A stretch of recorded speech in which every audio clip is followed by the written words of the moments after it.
Hello, and welcome to It's a Fandom Thing. As you can probably hear, I have a cold. Very happy about this. Not. Uh, I'm glad it happened now instead of in a few weeks, though. That I am glad about. And I'll tell you why in a little bit because I have an announcement there. But we are going to be doing one of our What We Are Into episodes. Paula is running a little bit late, so she will be joining us shortly. So I'm gonna have I think the last time Paula, Meg, and Carla were on, all three together, was our celebrity conspiracies episode, which go check that out because that episode is so funny. I love that episode so much. Um, That's it. that's what you're into? No, that's the other question of like favorite moments. That was the one. That's what I thought. I actually responded, this is sorry everyone, this is about a private DM. I'm so sorry. I knew if I didn't say it, I would lose it forever to the ether. I figured that was what it was from because we are, just to let you know, next week, next week, the week of 4th of July week. So the first week of July, sorry, first full week of July, we are just releasing an interview and then a best of clips episode. So if you have any favorite moments, let us know too, and I will try and include them. But Meg was in one of our private DMs was telling me about a moment. She's like, I wish I could remember the episode. And I replied to that. She must not have read it yet and said there were many of those. It might have been the celebrity conspiracy episodes. So see, I was on the same wavelength. Oh, there it is. Yes. But I just want to say I think it'd be really weird if we didn't acknowledge what's going on in the country right now.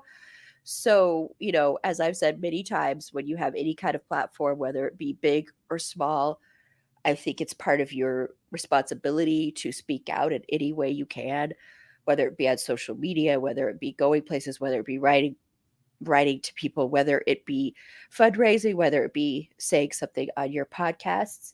And especially with this podcast, since we speak out a lot about this stuff. So if you don't know, and I am shocked if you don't know, um, the Supreme Court yesterday voted for what we knew was coming for months, to overturn Roe v. Wade. And that means that a lot of states in the country right now are going to be banning abortions or already have. And if you weren't scared years ago, I don't know if you didn't see this coming back in 2016, or you could even look before then.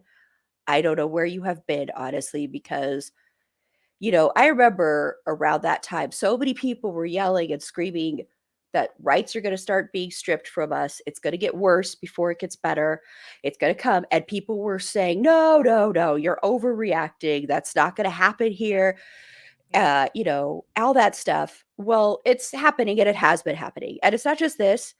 It's, trans rights are under attack. I mean, lots of people are under attack right now. Any marginalized community is under attack right now. Trans lives are literally hanging in the balance, very in danger right now. So it's not. I know a lot of people are saying next is going to be LGBTQIA plus. That's already happening, so it's not like that's not already happening. I do think the next step will be to try and overturn gay marriage and try to ban that again. You'll see lots of things. This is just the first step. Our democracy is very tenuous right now. Okay. I mean, people will do more to protect guns than to protect someone's Oh, bodily autonomy and their rights to survive, free speech is already under attack. If you look at some of the decisions that were made, saying boycotts aren't considered free speech, and Miranda rights are no longer something that are required when you're arrested, which is just completely insane and baffling to me. And yeah, and there was another. Oh yeah, the guns, the concealed carry thing in New York. It's a fun time. Yeah. And Yeah. I just want to throw in the fact that you can't sue the CBP anymore, Mm-hmm. and that really threatens. I mean, the lives of immigrants are already threatened daily, and then this strips them of another layer of protection. Yeah.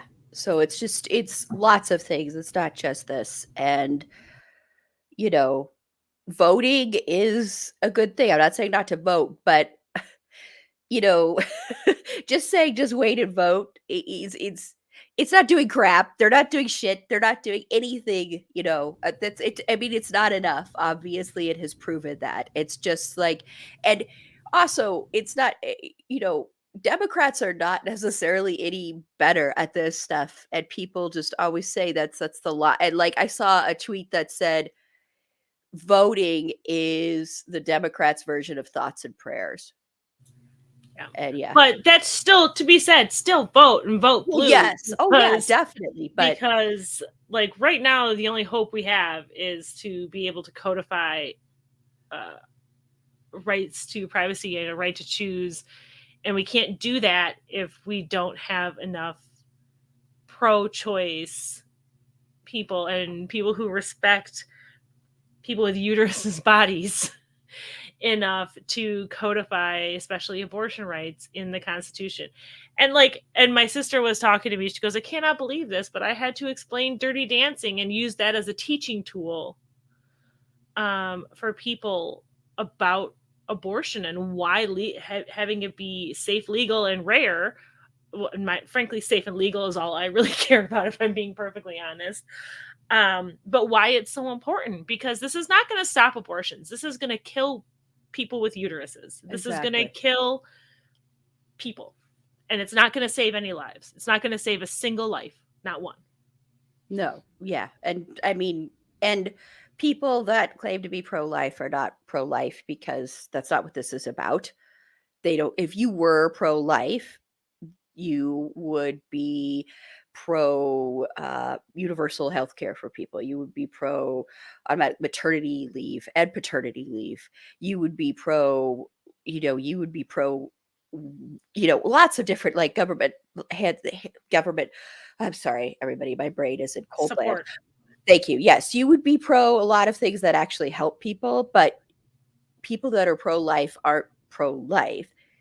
They are pro-control and wanting to control things. They're also they hide behind their religion, behind Christianity and Catholicism and other things, as a way to scapegoat their hatred and the fact that they are just evil people. I mean, not evil, but they're just, because evil kind of is used as an excuse word, but they're just not very good people, and they want to control women. They want to control everybody, and they are filled with hatred. And yeah. So, and also, I also saw another thing saying, Jesus never said anything about abortion, but Jesus did say stuff about the death penalty. So just remember that if you're pro-life and you're pro the death penalty. So, Okay, well, I just wanted to at least make sure to say something about that, especially with all the women on that. Yeah. On to fun.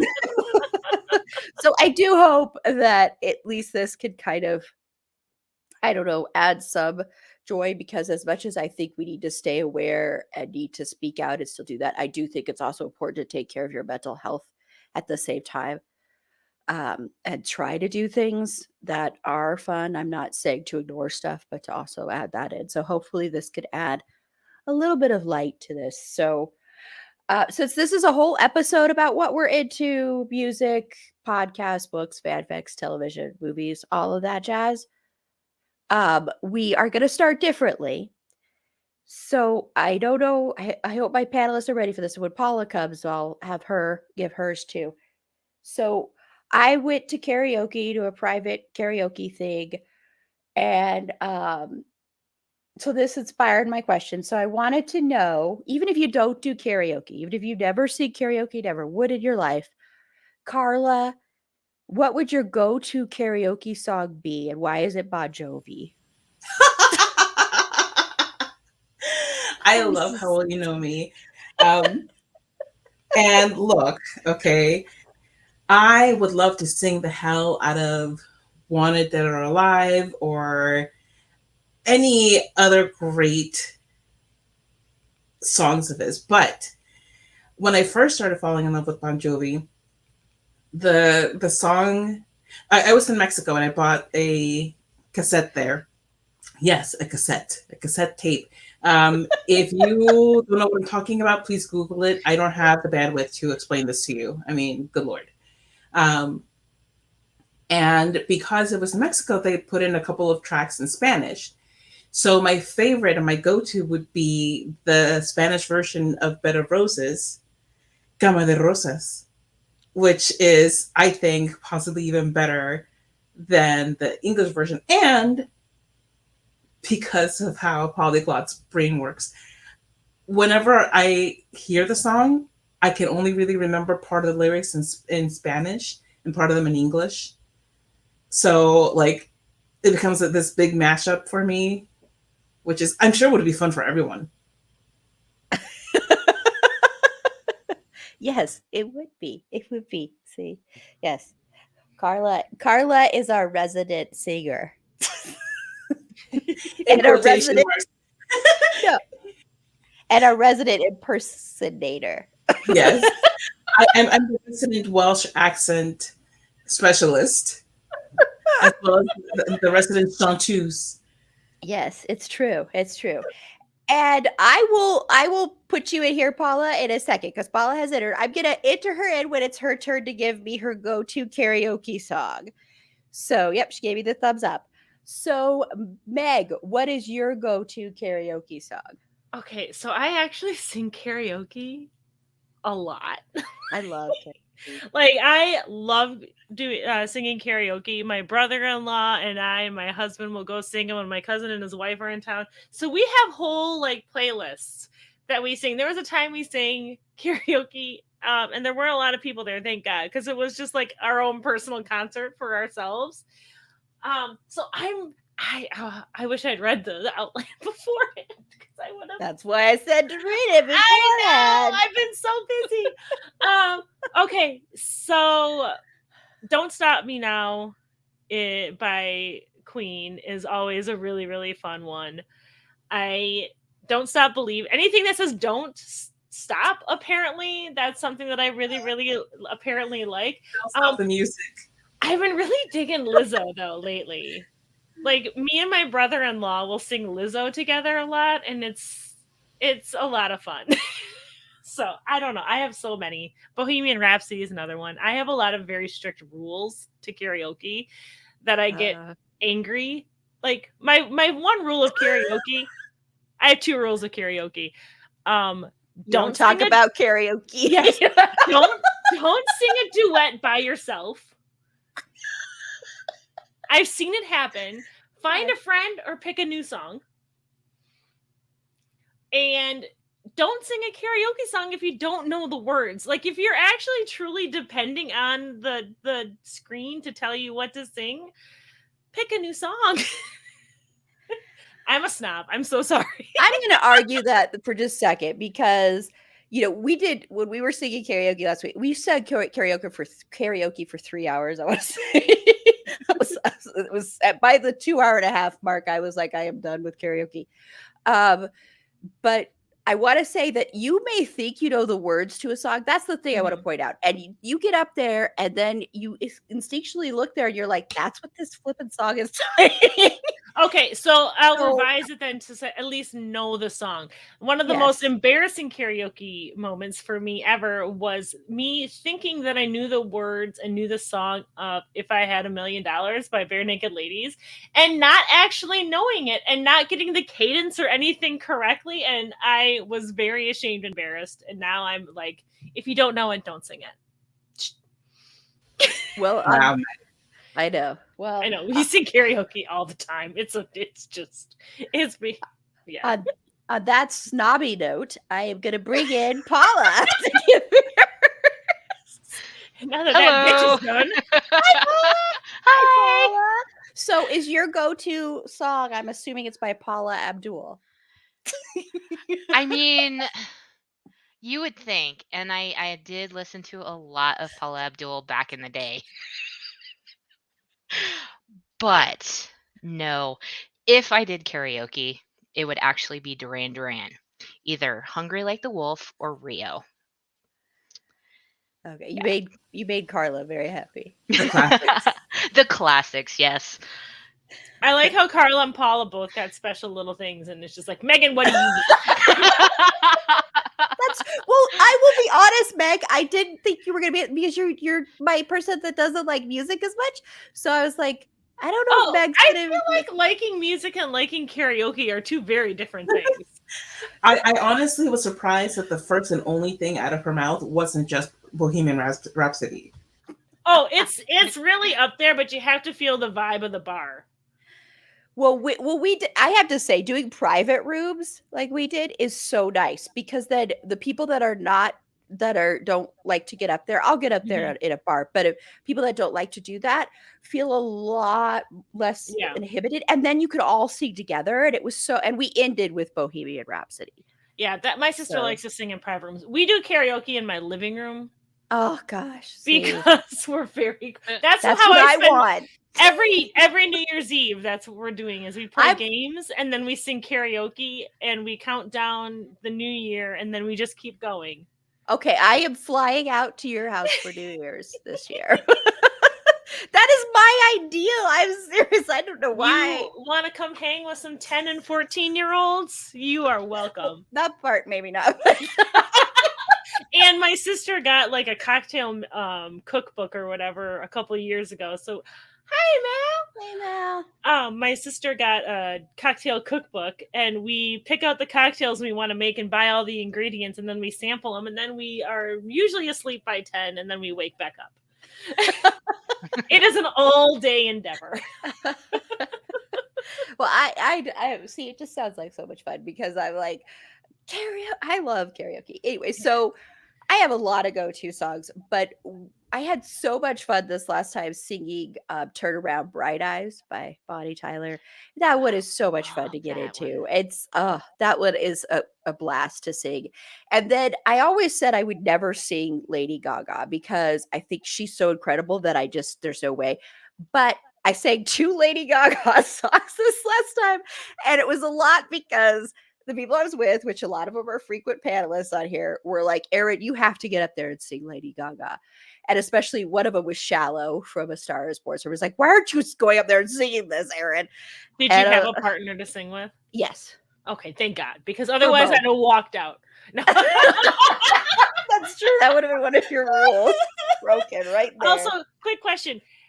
For Turn Around Bright Eyes, are you able to sing it without dropping the F-bomb? From, oh God, what movie was that when they sings karaoke? Huh? There was a movie where they sing Turn Around and he's like, every now and then I fall apart and I need you now tonight. I fucking need you more than ever. No, we didn't do that. But well, I got never really mind. into it. You know, never mind, because I can only hear it that way now. One song, speaking of the lyrics thing, we did sing Damn, I Wish I Well, it was one of my selections, and we all, the way we were singing is everybody started singing together, so nobody was singing alone, even if it wasn't a duet. It was actually a lot more fun that way. And I had picked Damn, I Wish I Was Your Lover, and some of the lyrics in that song, I didn't even realize she said certain things, and we were singing it, and both, I think I was singing that with no, I was singing it with Rebecca, and we both kind of look at each other like, what the hell? This is what this song is saying. I'm gonna ride a camel in the sea or some crap like that. I'm like, okay, I don't know what that has to do with wanting to. It's like the deuce douche conundrum. Oh yes, I know. Or for and I was so happy on Friends when this happened, but for Elton John's Tiny Dancer, I did think it was always Tony Danza when I was young, and I'm like, this is amazing. He wrote a song about Tony Danza from Who's the Boss, because I loved Who's the Boss. So I was like, or was it 27 Dresses when they have that whole scene when they can't figure out? I love that scene so much. It's so cute. And then when they're yes, oh my gosh, that's the best. Or You Can Call Me Al by Paul Simon, which is also another one of my go-to karaoke's, and everyone thinks it's Betty and it's Eddie. That's all. I'm just gonna be quiet now. No, I'm not. I'm so excited to be here. I'm excited to have you here. Sorry I didn't give you a special intro. I just really wasn't. It's okay. I really love to sing Meghan Trainor songs, but that's fine. It's fine.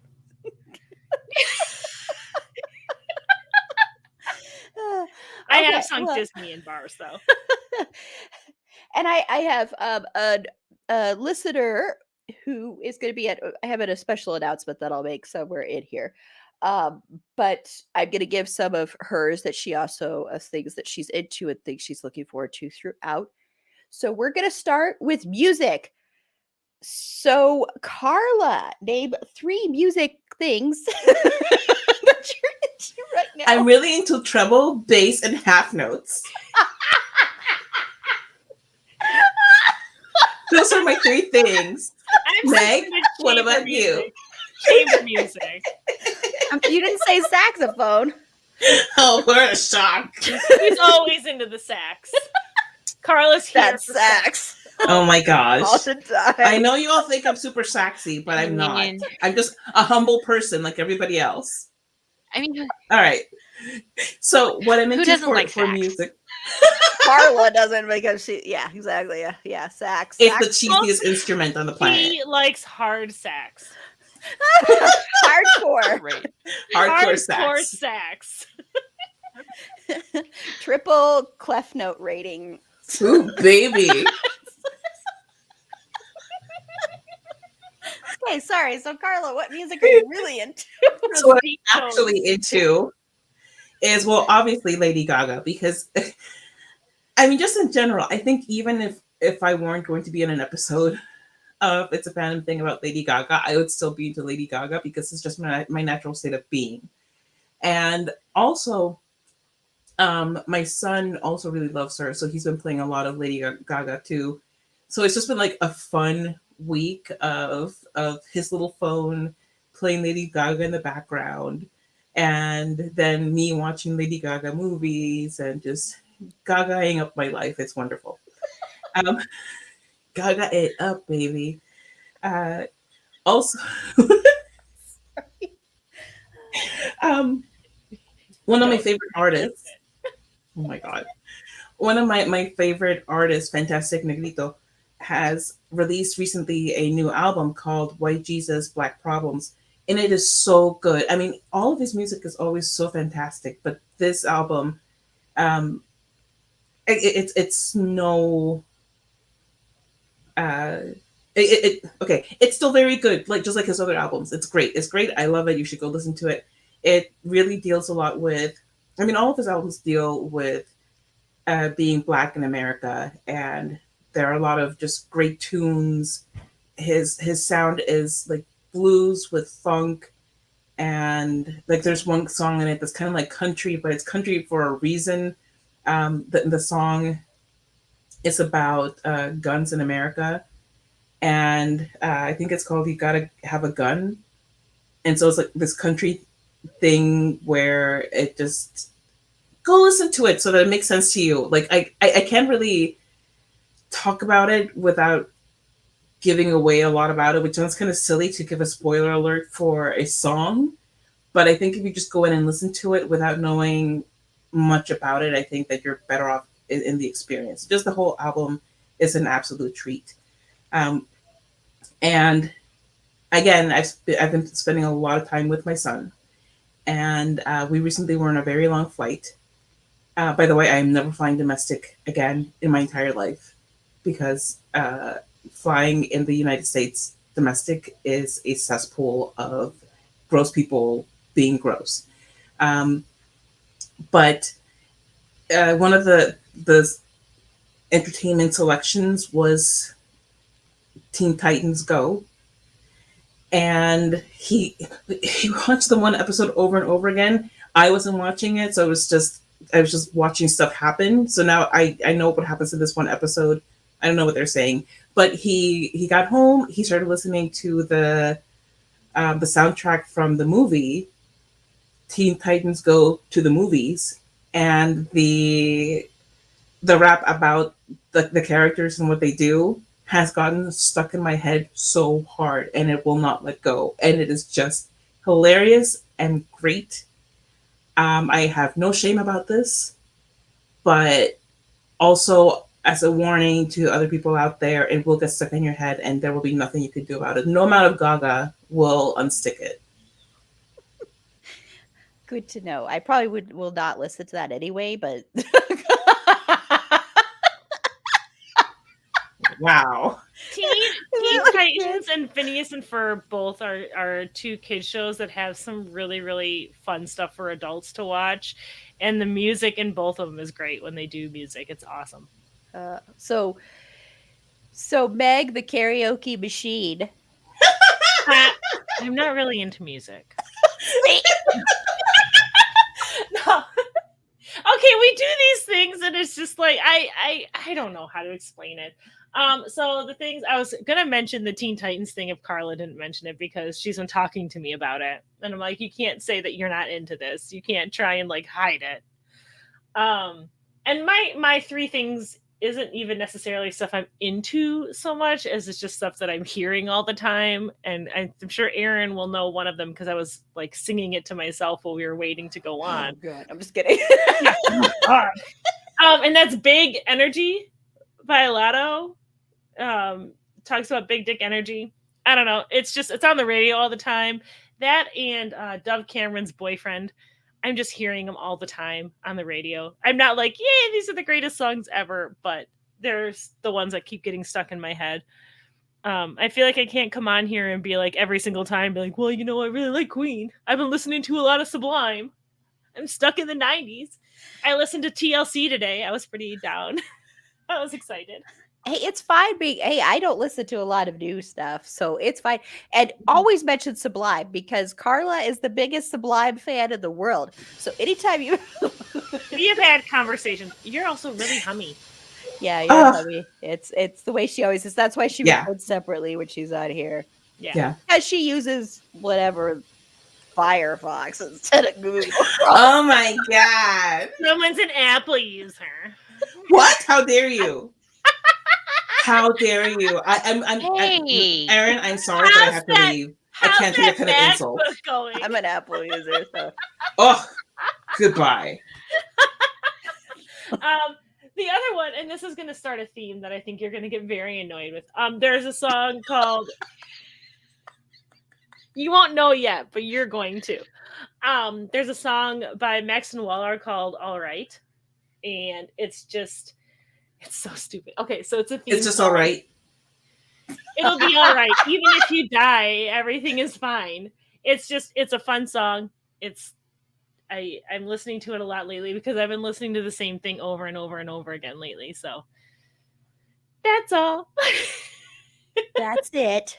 That's it, guys. That's my subtle start to the theme that you're all going to hate because I haven't been doing a whole lot of anything. I just came on here because I miss you guys. Oh, great. So then for all of them, it's going to be like, I haven't watched anything lately. How's everybody doing? I miss you. Oh, no. It's going to, I'm going to, one of every single one of my things is going to be for the same thing, and you're going to hate me so much. It started. Okay. Get prepared. So, Paula, are you into the song? Hey, hey, Paula. It's been years since I've heard that, but my mom used to actually play that for me a lot when I was a kid.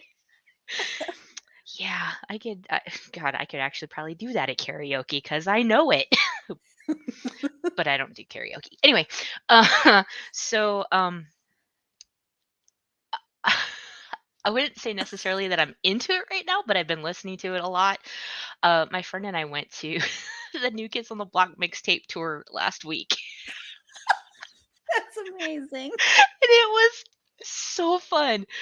Okay, I was a huge New Kids on the Block fan when I was a teenager. And so yes, right? I was a young child though. I was in high school. Yeah. And they do a mixtape tour, and so they had because they've done it a couple of times with different people. This summer they had Salt and Peppa, En Vogue, and Rick Astley, and it was phenomenal. So I've been listening to a lot of that, and actually listening to some of Rick Astley's newer stuff, which is really pretty good too. So yeah, it's been kind of going down nostalgia lane lately with all of the fun music from my high school years. It was a very fun concert. So much fun. I remember being 10 listening to Salt and Pepper. The oh god, I can't remember which one it was, but of course it was not good. I was 10 listening to it, and my parents had no idea. And this is the same kid who wanted to sing Like a Virgin when I was 8 years old for the school I remember. assembly. yeah. Or Papa Mhm. Don't Preach, not Like a Virgin. I'm sorry, Papa Don't Preach. I went harder. Yeah. Those are great selections, though, I think, Paula.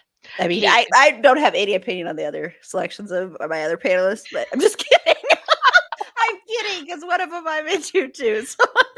One of them. One one of of them. them. Well, and Obviously, Carla's.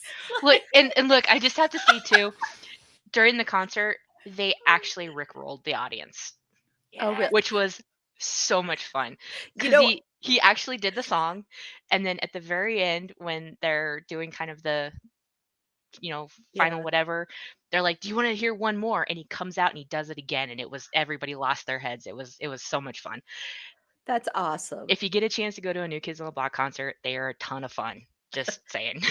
Well, he was on that Sunday CBS Sunday morning show, and he was talking about the Rickroll thing, and he didn't understand. His kids had to show him what it was because he Right? didn't understand. He's like, "What is this?"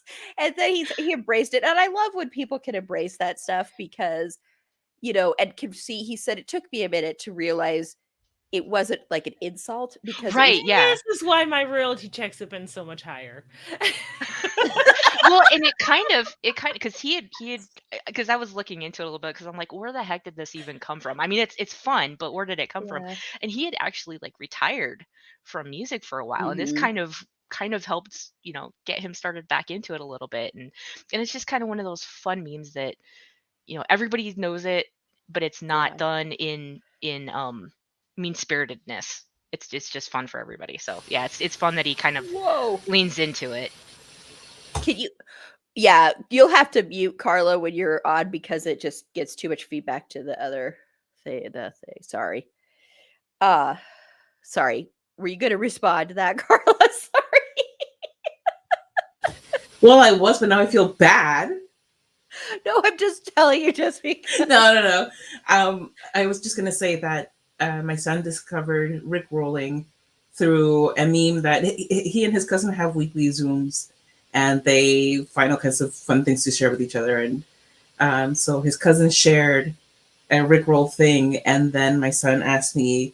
He told me that he wanted the Rickroll song. So I'm like, okay, well, it actually has a title. It's called "Never Gonna Give You Up," and he's like, no, but I want the Rickroll song. And I was like, well, yes, but I'm trying to explain to him the whole thing, and he got so upset.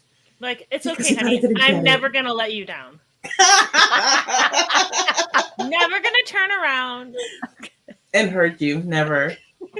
Oh, that reminds me, and I can't remember. I texted my husband to see if he could tell me.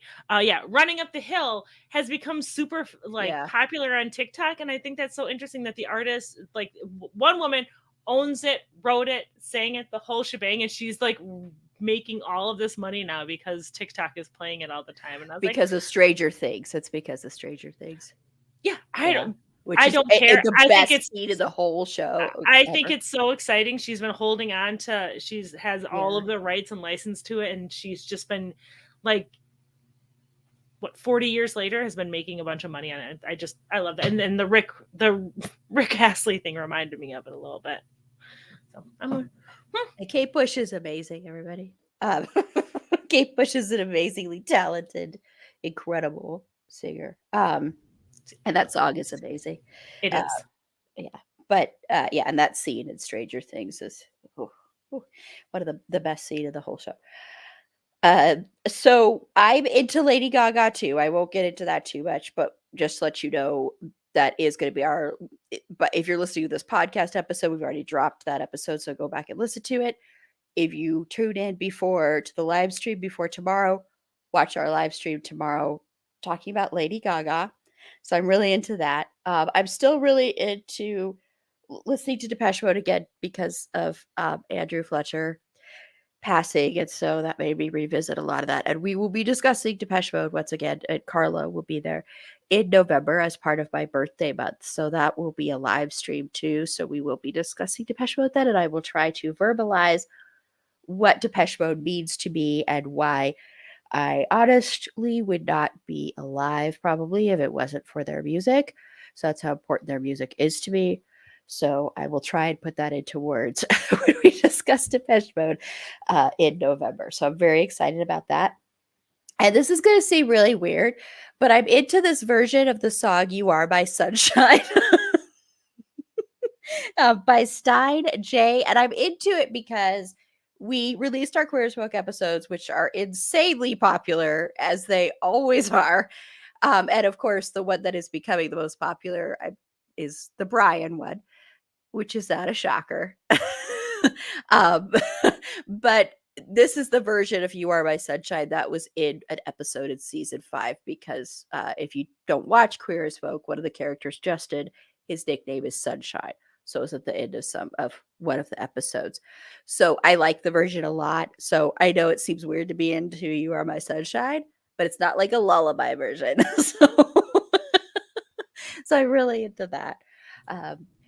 Okay. What were you gonna say, Baxter? Oh, I just gonna pop in again because I haven't talked to you guys in so long.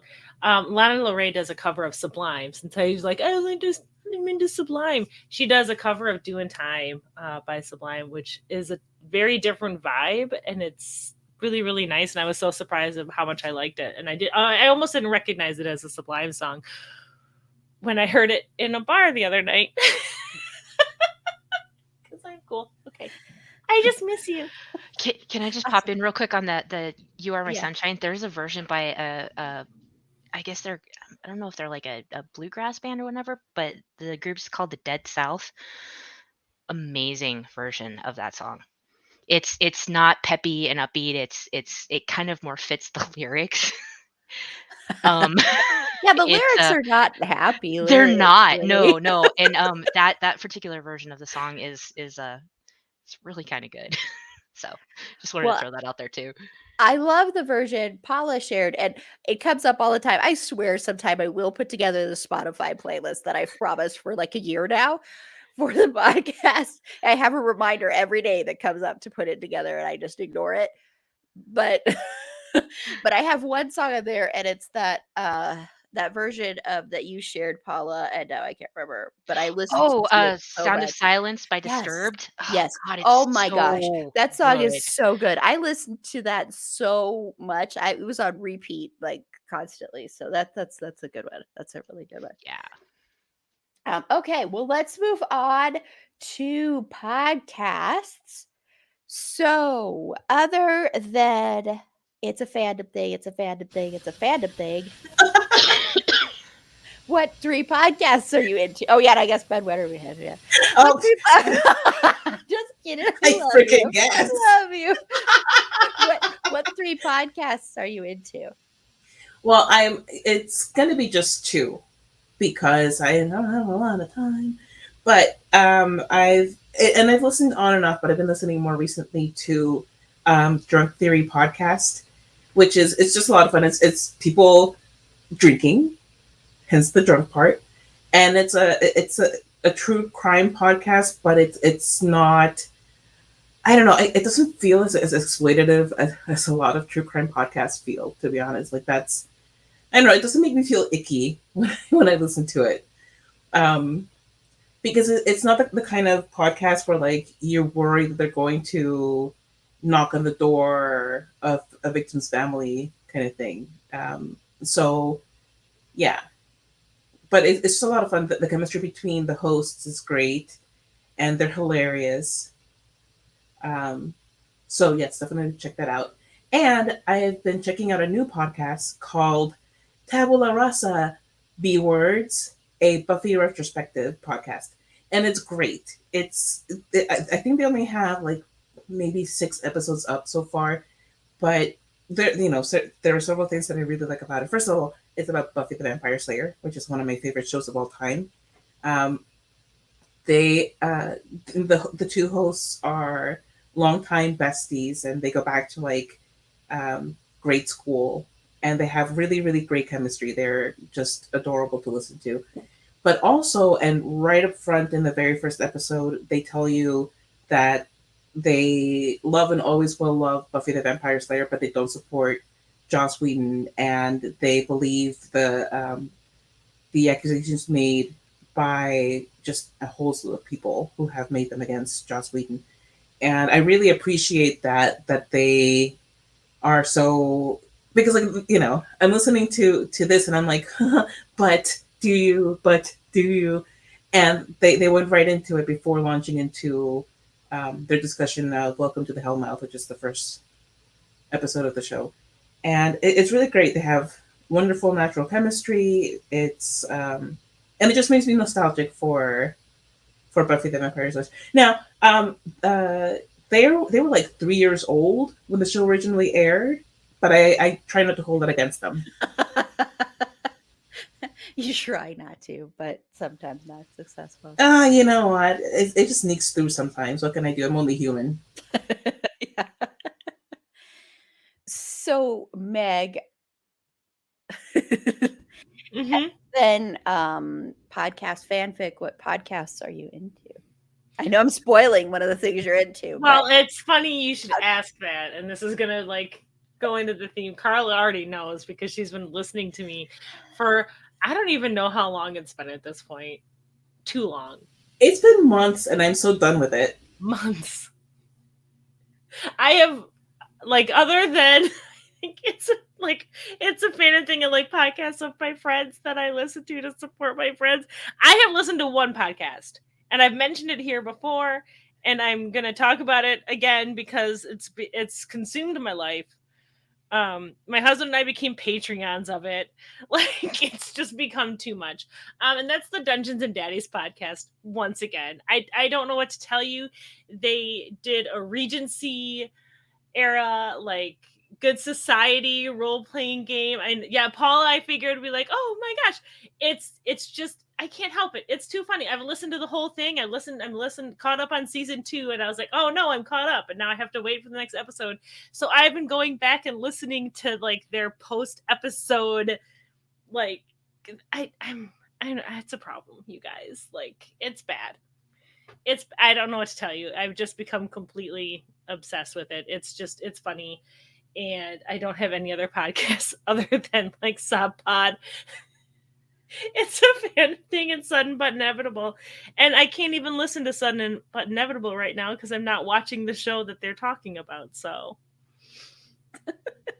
I got nothing. I got one. I'm getting ready to go on this really big road trip, so I'm not watching a lot of TV or reading anything because I'm getting my camper ready. So I'm just listening to it while I'm doing that, and then it's just become my life. I've become obsessed. I don't know. Yeah, I knew that's what you were going to say. Yeah. I am that meme where it's like, I don't like things. I obsess. And that's where I am. Like, we have merch. Now, it's like, it's bad. It's so... Before I came on here, I was watching their live stream game night. I don't know what to tell. I'm just happy to be here, guys. Otherwise, I'd be listening to it in my kitchen. And it's inappropriate for my kids, so it's like I can't even listen to it like on a speaker when I'm going around, so I'm in earbuds, and my kids are like, Mom, I exist. But it's all about that podcast. Junkie. I'm ashamed, except I'm not at all. And you should listen to it. You should listen to it. It's really funny, and you can be just like me. Yeah, it's interesting, you know. Meg became a Patreon supporter of them. Is Meg a Patreon supporter of this podcast? No. Do you have 3 years worth of like a ton? You probably do. I should become a Patreon supporter if it's a fandom thing. No, it wasn't my idea. My husband was just like, Okay, Meg. Sure. He's like, should we do it?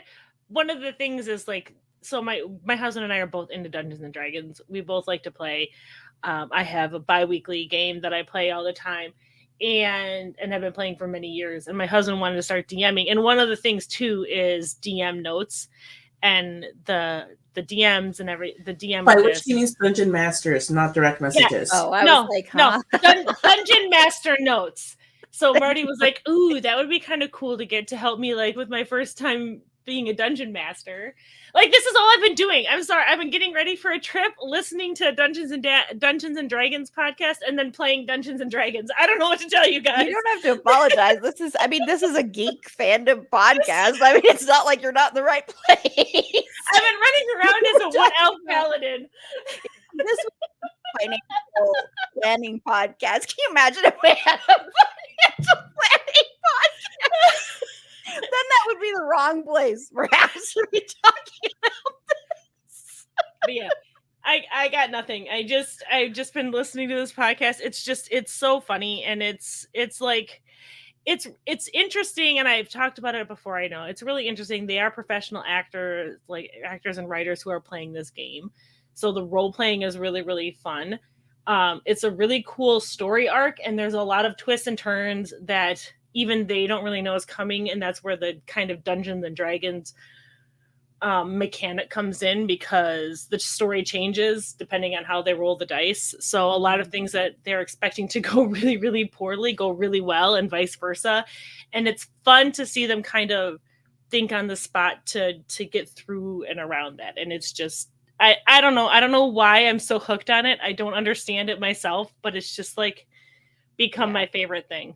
I don't know. It's fine. It's fine. Carl's like, it's not fine. It's not fine. You have to. No, I'm like, I went on about 2 podcasts, and like the time that you said like the first 50 seconds of this long diatribe about Dungeons and Daddies. I love you so much. Yes, in case you're wondering, the All Right song is the theme song of Dungeons and Daddies. Oh, okay. I was like, how the hell does that tie in? But and I know how it ties into the next category. But so Paula, other than the Hey, It's Me, Paula Abdul podcast, I don't think that exists.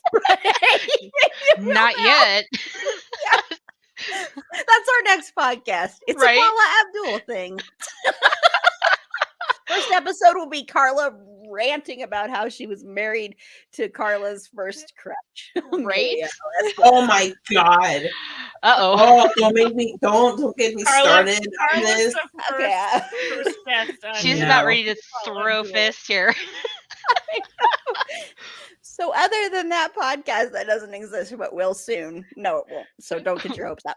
So what are you into? What podcasts are you into right now? Well, Meg, I just downloaded that podcast because I have to hear it now. Oh my god, please message me, because I need more people to talk to about it, because even Marty at this point, even my husband is like, oh my god. We'll talk because I do Dungeons and Dragons. I do tabletop gaming anyway, and you had me at Regency. I was like, I'm in. Well, that's for Patreon supporters, but we'll talk, and I'm in. I'm in. Yep. It's Paula is also not a Patreon supporter of this podcast. So clearly, Aaron, what you need to do is do some Regency role playing, right? And then you'll Regency have anything. It's a Regency role playing thing. Yeah. There you go. It's a role playing thing, not a BDSM podcast. There's your next t-shirt. And you're gonna just have a D20 on it. Oh, I would buy that. Right? Yeah. Well, Aaron A, are you listening? Yeah. This whole episode is just gonna be me and Paula talking about D&D. Okay, before it turns into that, so what podcasts are you into? Okay, so the first one is also going to kind of tie into one of our other categories. I've been listening to the Making It Up As We Go Dusty L fanfic podcast. Love it. So good. Really good. It's really good. So good. And then I've also been I've listened to the Bridgewater podcast that has Misha, Will Wheaton, and a bunch of other people. That one's a really, really, if you like X-Files, that type of thing, it's a really, really fun podcast. Really good good podcast. And they're going to be doing a season 2. I think they just finished writing the scripts, so hopefully they start recording that soon. And then I just started listening to this new one called Gone. If you're a history buff, this one's a fun, interesting one.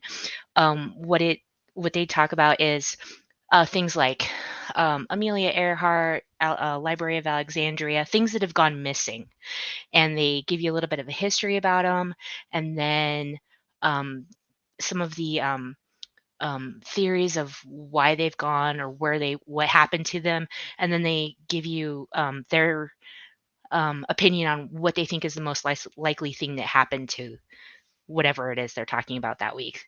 And that one's pretty interesting. So Awesome. Yeah, yeah, a lot of these I haven't listened to. So yes, thank you. I know which one you're gonna start listening to right away.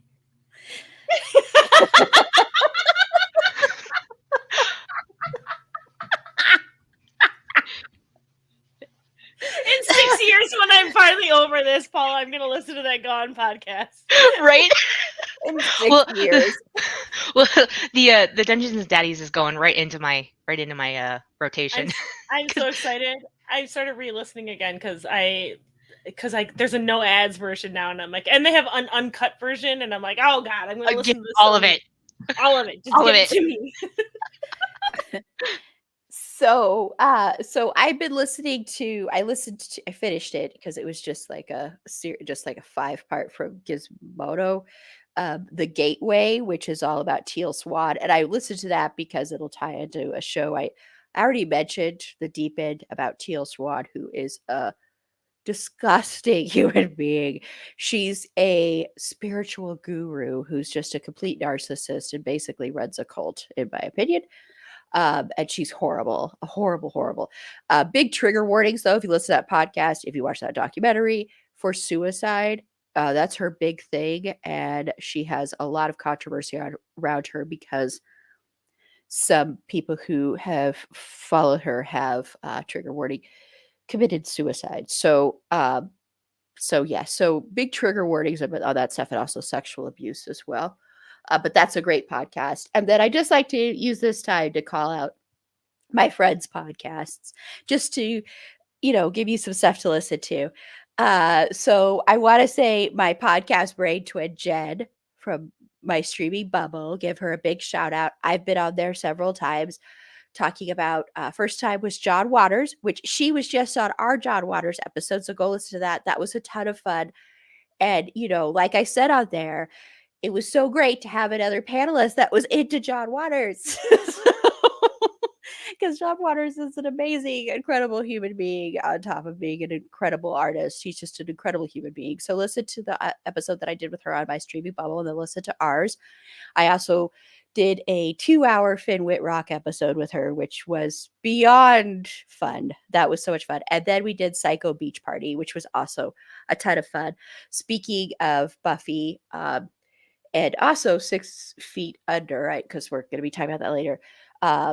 Nicholas Brennan from Buffy is in that. And then, oh my gosh, I can't remember her name. She plays the daughter on 6 Feet Under. I can't remember the actress's name, but she's in there too. And it's a fun movie. And then I'm going to be on there a couple more times later on this year as well. And then also, of course, Liberty Diner Dish, if you are into Queer as Folk. And Isha was on all of our Queer as Folk episodes. She's amazing. I love her so dang much. So go listen to that. And then finally, this little podcast called Bedwetter Behead, hosted by someone named Meg and someone named Carla. And they happen to be here to the right of me. Who are these women? They sound charming and delightful. Anyway, so those are some podcasts that we are all into. Sorry.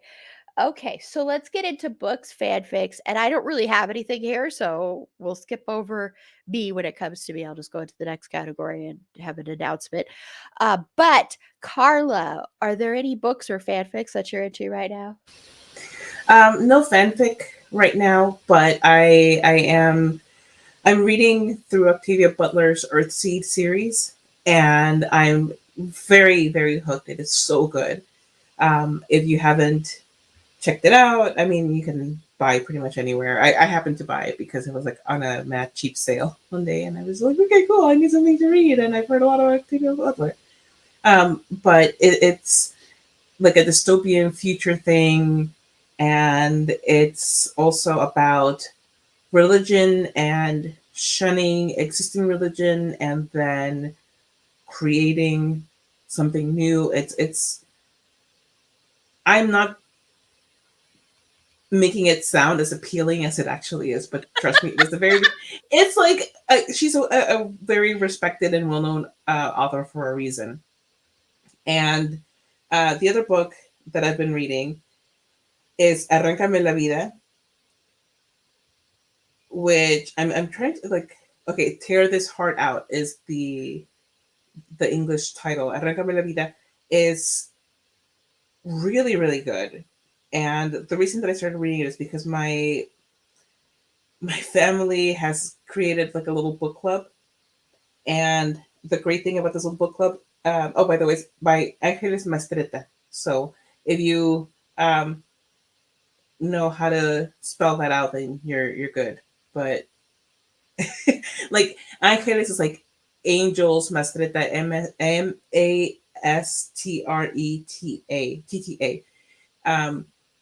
But this one is about a girl in Puebla who she's seduced by an older man when she's very young, and they get married, and it's like her life from that point on as he becomes governor of the state of Puebla, and all of the responsibilities that she has to take on as she finds out more and more about his life, so that she had no idea about before they got married.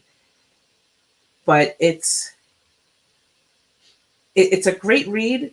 For me, it's a bit slow because I'm reading it in Spanish, and I left Mexico right before fourth grade, so I have a third grade education in Spanish, so it's not conducive to like reading well. But it's very good, and yeah, it's my family's book club is incredibly slow because we all take forever reading anything. It's June, and we're in the second book. Awesome. Yeah, I remember you talking about that book club. I think on our last "What We Are Into" episode. Yeah, I think that Oh was. yeah, because I was talking about the book that we read for I guess the first quarter Yeah.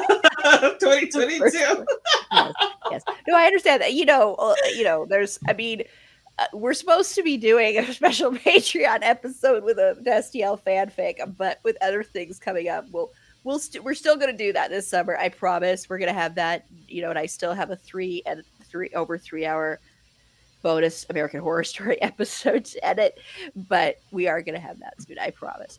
But yeah, so and Carla and Meg are going to be on that, and I don't know. Are you on it too, Paul? Yeah, okay. And then I think Judy. I'm not. I don't know if I can. You're I think not? it's while I'm out west is when you're recording. We haven't even scheduled a time to do it yet. Right. Okay, I'm just looking at the schedule. I know we haven't scheduled the time for it though. Like I signed up for it because it was STL fanfic, and then I actually read it, and I was like, no, you don't like it. No, still for me. I haven't read it yet. Like it's not to poop on it or anything. It's just not for me. So, but other people seem to enjoy it. So have at it, enjoy, have fun. But you can listen to our 91 Whiskeys podcast episode. Carla and Meg were on that, and so was Judy and Tanya. And go watch the live stream. It's our most popular live stream we've ever done. So it's a hoot. Yeah, that and like our marathon one is pretty high up there too. Just because people like to watch me lose my mind, I guess. I don't know. So Meg, Do you happen to be into any fanfic that revolves around the podcast Okay, you're listening to? first of all, how dare you? Second of all, I have more than just that. Because it's been a while since I've been on here, so this is before I fell completely into the rabbit hole. I do have some books that I've really enjoyed, and if you are a Kindle Unlimited reader, they're both available on that, so you can read them for free, which is great. The first one is The Charm Offensive by Alison Cochran. It's a really, really sweet, fun LGBTQ romance, and it's got really great representation. The lead is a person of color. There's neurodivergence. It's basically about a producer of a Bachelor kind of show, having to be the handler of the Bachelor, who's not doing a great job with being. He's trying to revigorate his brand or whatever like that, and he's just very awkward and very confused. So he needs a special handler, and they're just friends to lovers romance. Is just very, very cute, and it's very sweet, and it's just a very, very feel good book, and I love it. Dev and Charlie are very, very cute in it. Another one that I'm reading that, of course, my phone died. And the only reason I haven't finished this is because I fell down this podcast rabbit hole and it's consumed all of my time. Is House of Lies and Sorrow. House of Lies and Sorrow by Emily Blackwood.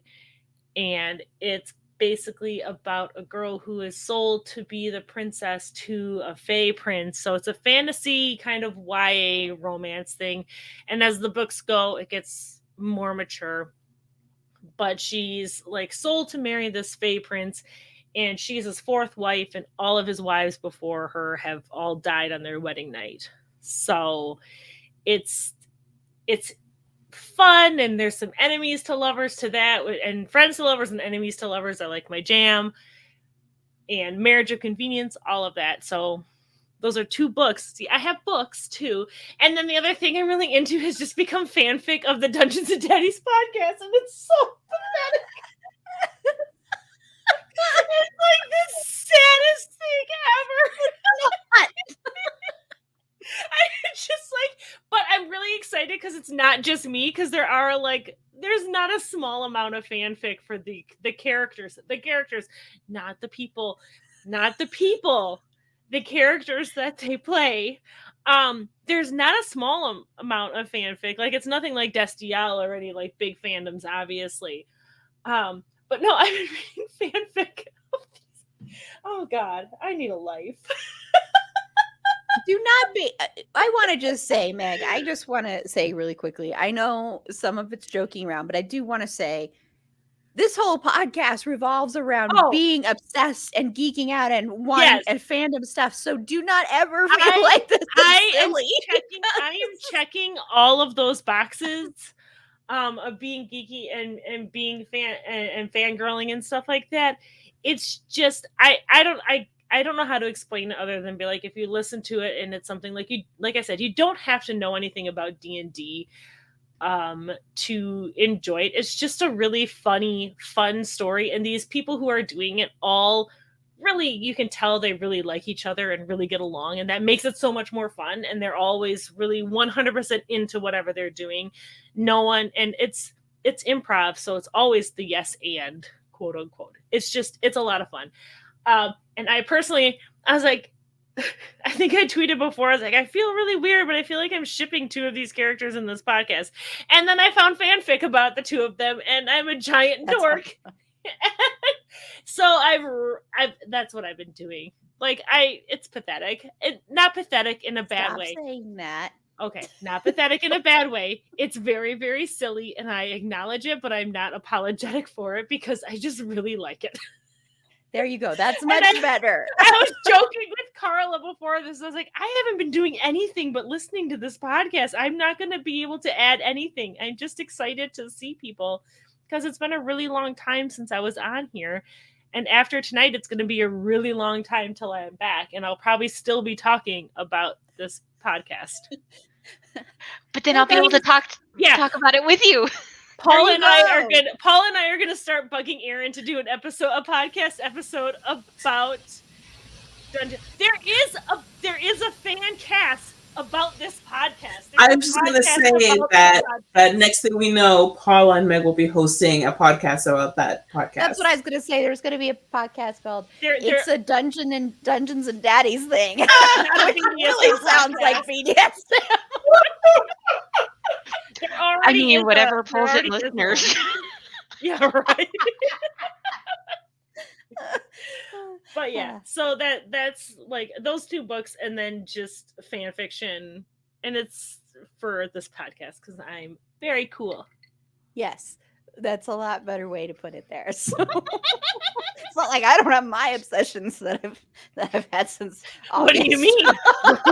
What do you mean? We'll hear about them pretty soon. So, Paula, what fanfic are you into? I'm assuming it goes with the Destiel podcast you were talking about. Oh, wait, are we doing and what fanfic or books? Oh, we doing books both? and Okay. fanfic. So, okay. Well, yes, what 3 things? Look, are you? I'm not even going to tell you how many tabs I have open for fanfic. Talk about obsession. But anyway, so I'm going to start with the books. So I recently started reading this series called The Never King by Nikki St. Croix, and it is a dark take on Peter Pan and Wendy. It's adult. There's smut. It's an enemies to lovers kind of thing. It's the premise is the darling women. Every darling woman is taken on her 18th birthday by Peter Pan, and it's a bit of a mystery what's going on. And like I said, it's very dark, but it's and it's very smutty, but it's very good. And there's 2 books out right now, and the next one comes out in a couple months, and I've got my friend hooked on it too, and we're just like, we went to read the 3rd book and we're like, where is it? Why is it not here yet? Anyway, so that one's very good. And I just finished reading the 2nd Bridgerton book because I had to watch the 2nd season. Enjoyed both of those. And now for the fanfic. So, like I said, I've got so many tabs, it was hard to pick. There's a couple of them that are still works in progress. So if you don't like works in progress, you might want to wait until they're done if these interest you. But the first one I'm reading right now is called The Boyfriend Sweater by SBN Kingsock. It's starts out Dean and Cass are in relationships with other people, and they eventually, get together because it's Destiel. But the fun thing about this particular one is Dean and Sam and Mary own a knitting shop, and they all knit, and so does Cass. And it kind of revolves around the store. And if you're into knitting and crocheting and things like that, the author puts patterns and things at the end of her chapters of the patterns that she's talking about in that particular chapter. So it kind of ticks a couple of buttons there for people that are into that kind of thing. And it's good. It's like I said, that one's still a work in progress. Oh, and Dean's a firefighter. So, if you like that kind of thing, there's that too. I mean, yeah. Firefighter Dean is definitely a favorite. Firefighter, yeah, definitely. And teacher Dean's a big one too. Oh, yes. Definitely. That one definitely ticks some boxes. Then there's another one that I like is Chef Dean. Cooking 101 is another one that's kind of a work in progress. Dean's a chef in New Orleans, and he's teaching a cooking class. He got kind of talked into it. And Cass is a horrible, horrible cook, cannot cook to save his life. And his brothers bought him a cooking class in Dean's class, and that one's also a work in progress. And they're, he's a veterinarian at a zoo. And so, it's kind of a meet cute kind of thing. That one's so good too. And then there's a series by Faster Than the Speed of Sound called Being Good. It's a whole series. It's it's a BDSM. It's a dom sub relationship. It's good. It's my interest. You're right. I should have told Aaron it was a BDSM podcast. Damn. There you go. Well, I mean, this one is Dean's working through some issues. He's had some bad partners in the past, and that's given him some trauma. And then he meets Cass, and they have to work through some things. And each one is kind of a standalone, but they all are in the same. They kind of she instead of writing a chapter fic, she just does each one as kind of a standalone, but they all tie in together, and that one's very good. So yeah. Who's the dom and who's the sub? Cass is the dom. Dean is the sub. Yeah. As it should be. Yeah, I'm kind of a sucker for that. I really, really prefer, like, this sounds so like too much information, like the top bottom. That I don't care so much about. But I always feel like Cass needs to be the dominant, because I feel like Dean is always so in control of everything and feels like he has to be the leader and taking care of everyone, that to be the sub, I love it so much.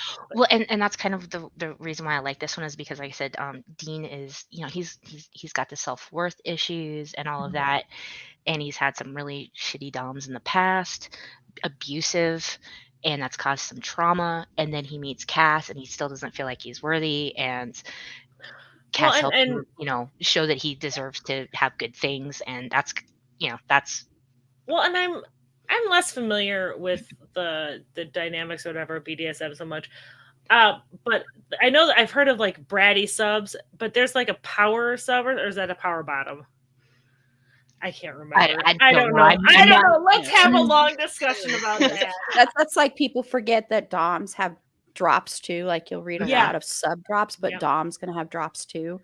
Mm-hmm. Like in the best fanfic I've ever read, which is Dean is the dom, and so I think that's why I actually prefer that, only because I've read ones where Dean is the dom, and they're so much better than the ones when I've read when Cass is. And then I've also read some where Dean is dominant with women too. Mm-hmm. And then I've read the opposite with women, and where he's the sub, and those are okay too. But I think it's just the writers, and that the Kinks is the one I've mentioned it before on here, and it's so well done. And it's one of the only ones I've ever read where they do have a dom drop. So Dean has a dom drop in that. So that's because that's something people don't talk about a lot, is that you can, just because you're the submissive in any of those relationships, just to put a little PSA out there, is the one who should have a lot more control actually in the whole thing. So just to let you know, if you're in an unsafe one, then it won't be that. If I recall correctly, because it's been a while since I read it, but if I recall correctly, 4-letter word I think has some dom dropping in there also. They do. And I think as far as like the BDSM stuff, I think it's handled really well. I think they do a good job with it. With realistic kind of expectations and experiences that they have within it, which is part of why it became so popular. And I feel like, especially when it comes to BDSM, you can really tell writers who have taken the time to do research, because it's so easy. 50 Shades of Grey tells us it's so easy to get it wrong. And 99.9%. And to do a lot of damage with it. So Yeah, and or you can tell people that either have done their research or are actually in the community or actually are into it. I've recommended the podcast before, but just throwing it out there. The Kinky Tavern is a really good BDSM podcast to listen to, and they talk about that. So if any of that's triggering for you, they have trigger warnings galore ahead of time. But they do a whole series where they are talking about media and media representation, and how 99.999 most of it is all wrong. But a lot of it is also stuff that, because of time and because of its entertainment, they can't have the whole talking about your negotiations and stuff like that. You can't have that usually because it would be boring to watch, but they make sure that people know that, so that if people aren't in the community, they know that, it's really about getting off on consent. A lot of it is it's so much based, and it's not always about sex too. I always want to stress that. But yeah, but I was just curious because I think either one of them could fit that, but I do think that's a good point with Dean always being the one in control. So I think that's a good point there. Yeah. So like I said, I don't have any right now. There is a novel that I'm going to be having to read for an interview coming up. So usually, I'll have a bunch. So go back and listen to some of our interviews. We have an interview coming up with another author that I recorded a while ago. So go listen to those, and really any of those books I'd recommend. But we're going to move on now to television and movies. So we're going to start with television, of course. And before we do that, a couple of things I want to just say. A big announcement, and I announced it on Twitter, and I'll announce it here and then keep putting it out there. We're going to be covering San Diego Comic-Con. I am absolutely floored that this is happening. I am so excited. It's my first time being there too. Luckily, I'm going with people that have been before, so I have people that can show me the ropes. I can't guarantee I will get interviews with everybody that's there. They just announced, that Marvel, of course, is going to have a panel. Because I'm trying to do interviews and doing all that stuff, I am not going to sit in line for that Hall H thing all day on a Saturday because my thing doesn't guarantee I get into any of these anyway. And also, I just no, I want to do other things and interview as many people as I can. But I'm putting this out there also because I want to if anyone is going and would like to try and set up a time to do an interview, I know they have interview rooms, but you can also set up times outside of that to do any kind of interview. If you are a con goer, if you are going to be there on a panel, anything like that, go listen to my interviews. I pride myself. It would be a very truncated version of those, so really short interview, of course. But even go listen to my interviews that I did for the Colorado Festival of Horror last year, and those are more con type interviews. So I know this one will be different. I've watched a lot of videos. I know it's conducted differently.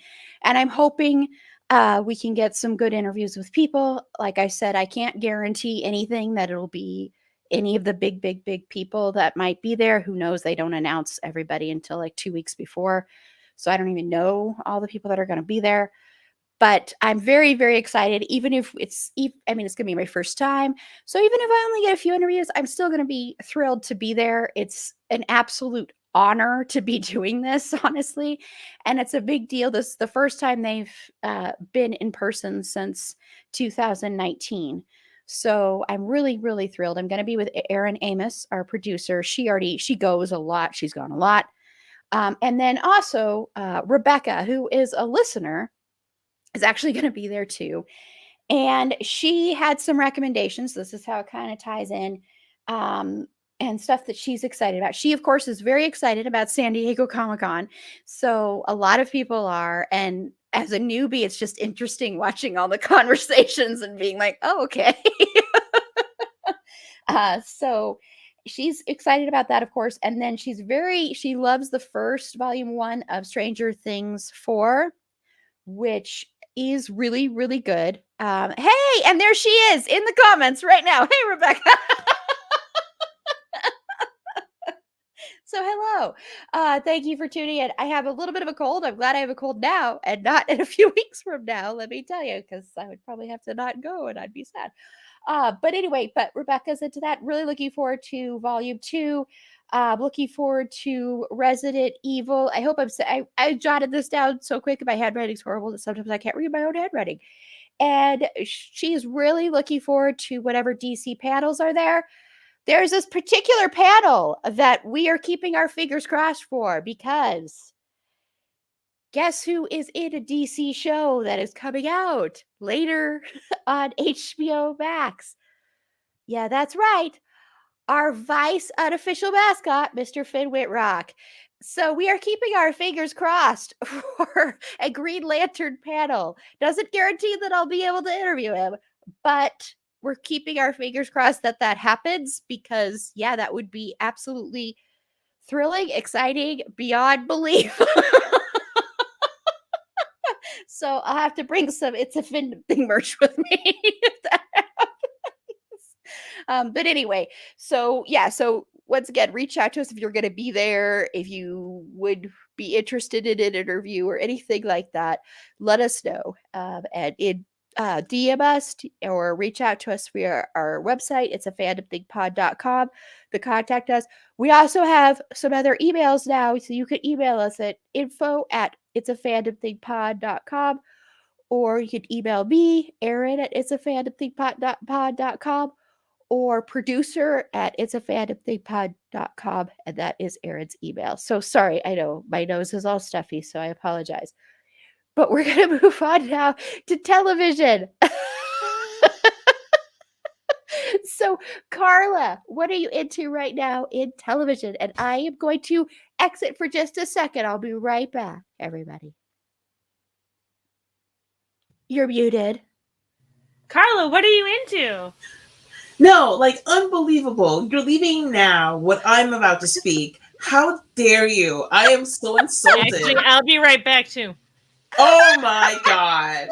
Paula, let's not. No, I know I was gonna step out too, but I'll stay for you, Carla. I'll stay.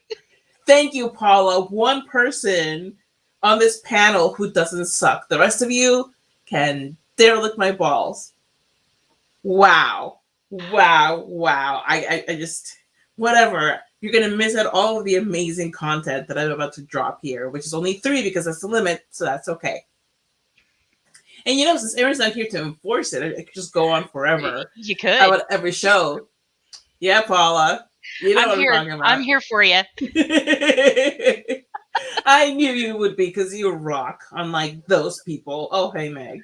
Hi, Meg. I'm the fastest peer in the land. You knew I'd be back in less than a minute. Yes, I did. But anyway, I'm going to talk about the shows that I'm into, whether or not our host is here to listen to me speak about them. That's her problem, not mine. So the first show that I'm into, it's streaming on Peacock, and it's Girls Five Ever. It's it's a Tina Fey show, so you know pretty much what you're getting in a lot of ways, but it also has some just really strong and hilarious performances. Paula Pell, I love her so much. She's a writer, and she started for SNL, and she also is an actor, and she was in a movie recently with Maya Rudolph and a couple of other people that I can't remember, but it was a really good movie, and I'm going to look it up so I can tell you what it's called. But Girls Five Eva is really funny. It's a comedy about a girl group that kind of faded into obscurity, but then is brought back into relevance, and they're trying to like hang on to that newfound relevance and fame. And they've moved on with their lives.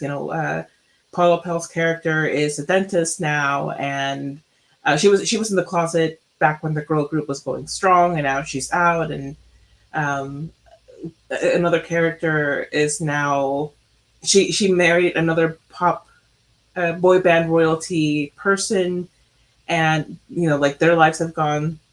They've changed a lot from what they portray to their fans. Another one played by Sarah Bareilles is she was working in her family's restaurant, and the other one, Wiki, played by Elise Goldberry. Meg, help me, Elise from Hamilton. I have no. You're useless. I know who you're talking about, but I'm bad at Thank pronouncing names, so I know what you're talking about because of Hamilton. Renee Elise Goldsberry, that's who it is. She's the character that frustrates me the most, and who is also the funniest, because she's a total diva. She completely has built up a hype and believes in it and buys wholly into her whole shtick. It's really funny. It has some really hilarious, ridiculous songs. So, I mean, check it out. I think it's really good. What We Do in the Shadows, which Meg for months and months and months was, like, you should watch this show. You should watch this show. I think you really like it. And I was like, oh, I'll get around to it. And then I did, and I'm in love. And we have now done on our podcast, Bedwood or Behead, which you can find on any podcast streaming service that carries really good content. We've done a couple of episodes now on What We Do in the Shadows, both the movie and the show that came from the movie. The show is hilarious, and it has, it's all vampires, but they're the most hapless group of vampires. They are just ridiculous people who think really highly of themselves, but really they would just, flail in the sunlight if it weren't for one of their familiar named Guillermo. And Guillermo is really, he's amazing. He's a great character. He's so funny, and he's basically the audience's eyes into the show. I feel like Jackie Daytona would be just fine. Jackie Daytona, but not Laszlo. And if you watch the show, you'll understand what we're talking about. It's fantastic. It is so funny, but it also it has like a good deal of heart, even though theirs don't beat. It's great. I think that if you enjoy comedy and vampires, you will enjoy the show. That's pretty much it. It's fantastic. And yes, I am bringing it back. Our Flag Means Death. We have done over at Bedwater Behead, we have done now 3 episodes on the characters from this show because we can't let go of the show. This show is so good.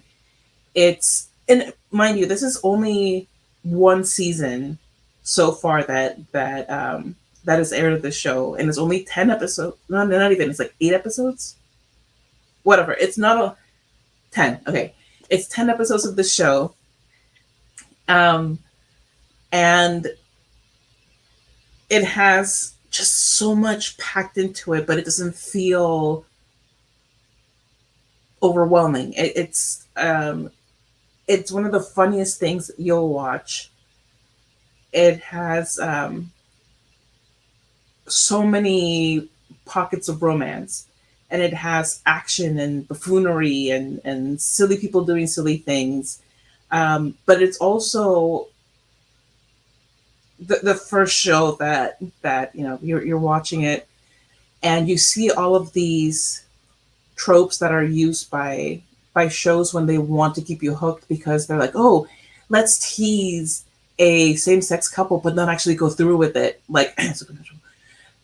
And so you feel like you're about to be queer baited, so you're gonna, you're ready for it, and then that doesn't happen. Like they actually make it canon, and they make it explicitly canon, and it's so wonderful to see. But it not only does it have great representation in that sense, it also has a character who's non-binary, whose non-binariness is not a big deal. Like they can just exist.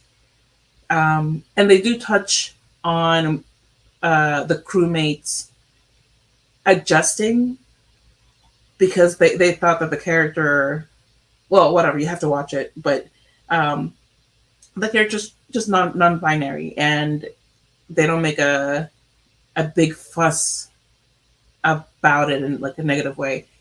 And it's about Blackbeard, and it's about Stede Bonnet, who are real pirates, but the creator of the show went out of his way to not read about the actual pirates. So he's basically just kind of using their name, knowing that they're pirates, and then having like just fun going off about this story. And he's even said that that the only thing he really knows about them is that they're particularly Blackbeard was a horrible person, and therefore he doesn't really care to represent him accurately. He's like, screw the guy.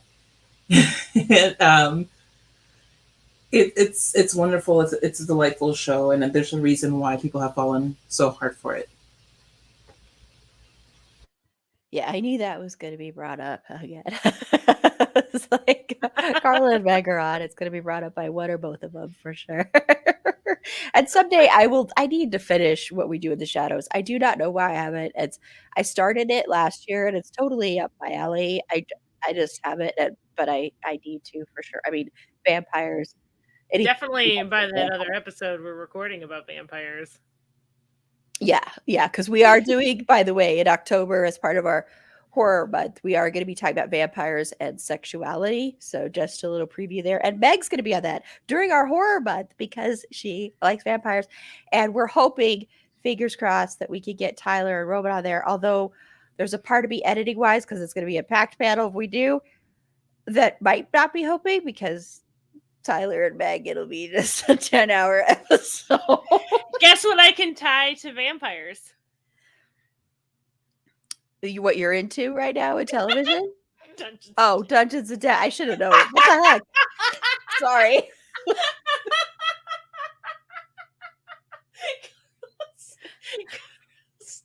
I think Carlos had to listen to my husband talk about this show, that too. And pretty soon my daughter. Anyway. It's great. It's very exciting. If you just listen to it, I wouldn't annoy you so much. Remember how, like, just now you were saying, Meg You would told annoy me more. Meg You told me need to for tamp months. down that enthusiasm there, Carla. Yeah. Meg told me for months I and months can't and help months myself, to watch Paula. this thing, and just- I finally did it. And then I liked it. So Meg, what are you into in television? Well, there's this live streaming. No, I'm just kidding. So things I'm into in television, I actually have a lot because, like I said, it's been a while. I started watching. You could only do 3. I know. I'm looking at my list right now. I have been watching Star Trek: Strange New Worlds, which has been fun. I'm not really super into Star Trek. I feel like I've been trying to navigate the waters of watching it because, and I know this is very, very divisive and a controversial opinion, apparently, that I will not watch the original series. I hate William Shatner and I won't watch him.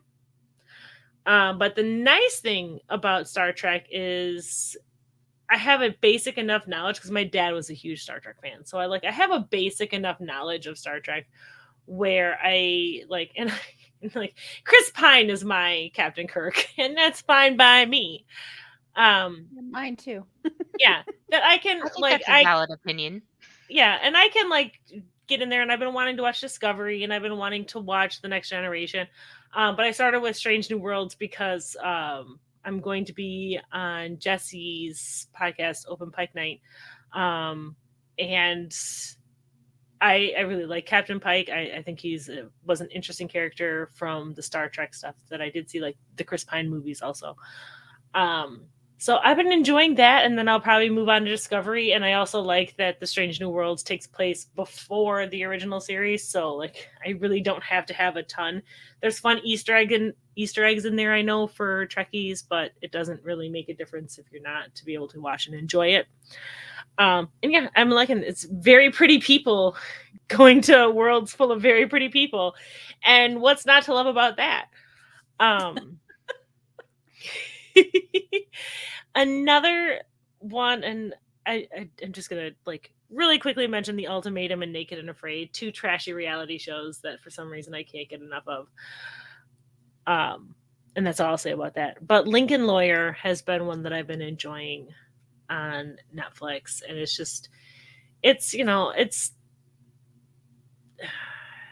I can't think of anything super comparable to it, but it's basically about a lawyer who nearly died, and he stopped practicing law for a little while, for about a year or whatever, and then one of his colleagues gets murdered and leaves his whole practice to him.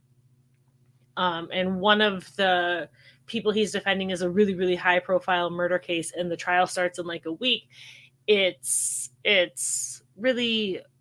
not fun, as in like, yay, this is a great time or anything like that. But I feel like it's really well written. I really like the characters. I love their relationships with each other. I love that you're watching it and you don't necessarily know if the people he's defending, because he's a criminal defense attorney, and you don't really know if they're guilty or innocent. And I think that's a really interesting kind of take on it, because his own skepticism kind of helps with that, and it's not like a Law and Order kind of situation. And him being a criminal defense attorney kind of helps you step away a bit from a lot of the propaganda you see with law procedurals and stuff like that. So it's interesting. Again, pretty people doing things prettily. Um, and this isn't so much that I am recommending them. I just want to say that I'm really excited for them. First off, I realize I haven't watched Love Victor season 2 or 3, so that's another thing I'm watching. But I'm super excited for Sanditon and Persuasion because I love me some Austen adaptations, and I'm so excited for season 2 of Sanditon. I'm so excited for Persuasion. I'm a little nervous, but I'm hopeful about Persuasion. So yeah, those are mine. See, look how quick I was. That was amazing. Seriously, that was because there's not a TV show about Dungeons and Daddies yet. That's happening. It's in the works right now. So, Paula, what are you into in television? Not a ton, because I've been spending far too much time reading. Not that that's a problem. But I have been watching, first off, The Boys, which has been really great this season. A lot of things that I just can't unsee. But it's been so good. And I'm not going to say, because it would be way too easy to spoil that, and you just have to experience it. Which are you talking about? The Hero Gasm episode? All of it. Just all of it. That was so overhyped, though. I know. So it's dang tame. And it's so funny because I've been watching everybody on Twitter, and they're like, "Are we just ruined because of fanfic? Because that was nothing." Like, yeah, pretty much. I think that's what it comes down to. First of all, I'm glad that I didn't have to listen to the hype, because I would have been so disappointed. I would have been like, this is pretty mild, actually. Well, and the way they were hyping it so much, I'm like, there's no way they can live up to this expectation now. There's just no way. But I will say that, even though that was happening, the storyline that was happening around that, they did really well with the characters. There was a lot of emotion and some really great character moments in that episode, and I think they've just done a phenomenal job this season. The other show that I've been watching is Obi-Wan Kenobi. I'm not going to say too much because I will just go off for an hour on this show, but it was phenomenal. If you're a Star Wars fan, it was so good. Just enough fan service to the already established canon. The fight scenes were phenomenal, just so good. They got Hayden Christensen back. He did great, because I'm sorry, but the prequel movies, he had terrible writing that he had to deal with. I'll go on for an hour, so I'm just not going to say anymore. But it was great. If you're a Star Wars fan, watch it. Yeah, that's been recommended before. Yeah, and I want to say with The Boys, I mean, it's great seeing Jensen Ackles do something outside of Dean. Yeah. And, it was nice for us to see some different assets that he has. Very nice. Sorry. I see what you did there. Someday I'm going to get to season 3. Someday. I mean, if you don't want to actually watch it, there's plenty of screen grabs. Oh yeah, that's true. No, I want to watch it. It's just, well, now it's summer break, so my kids are always home, so it's just not going to happen. But ooh, no. But yeah.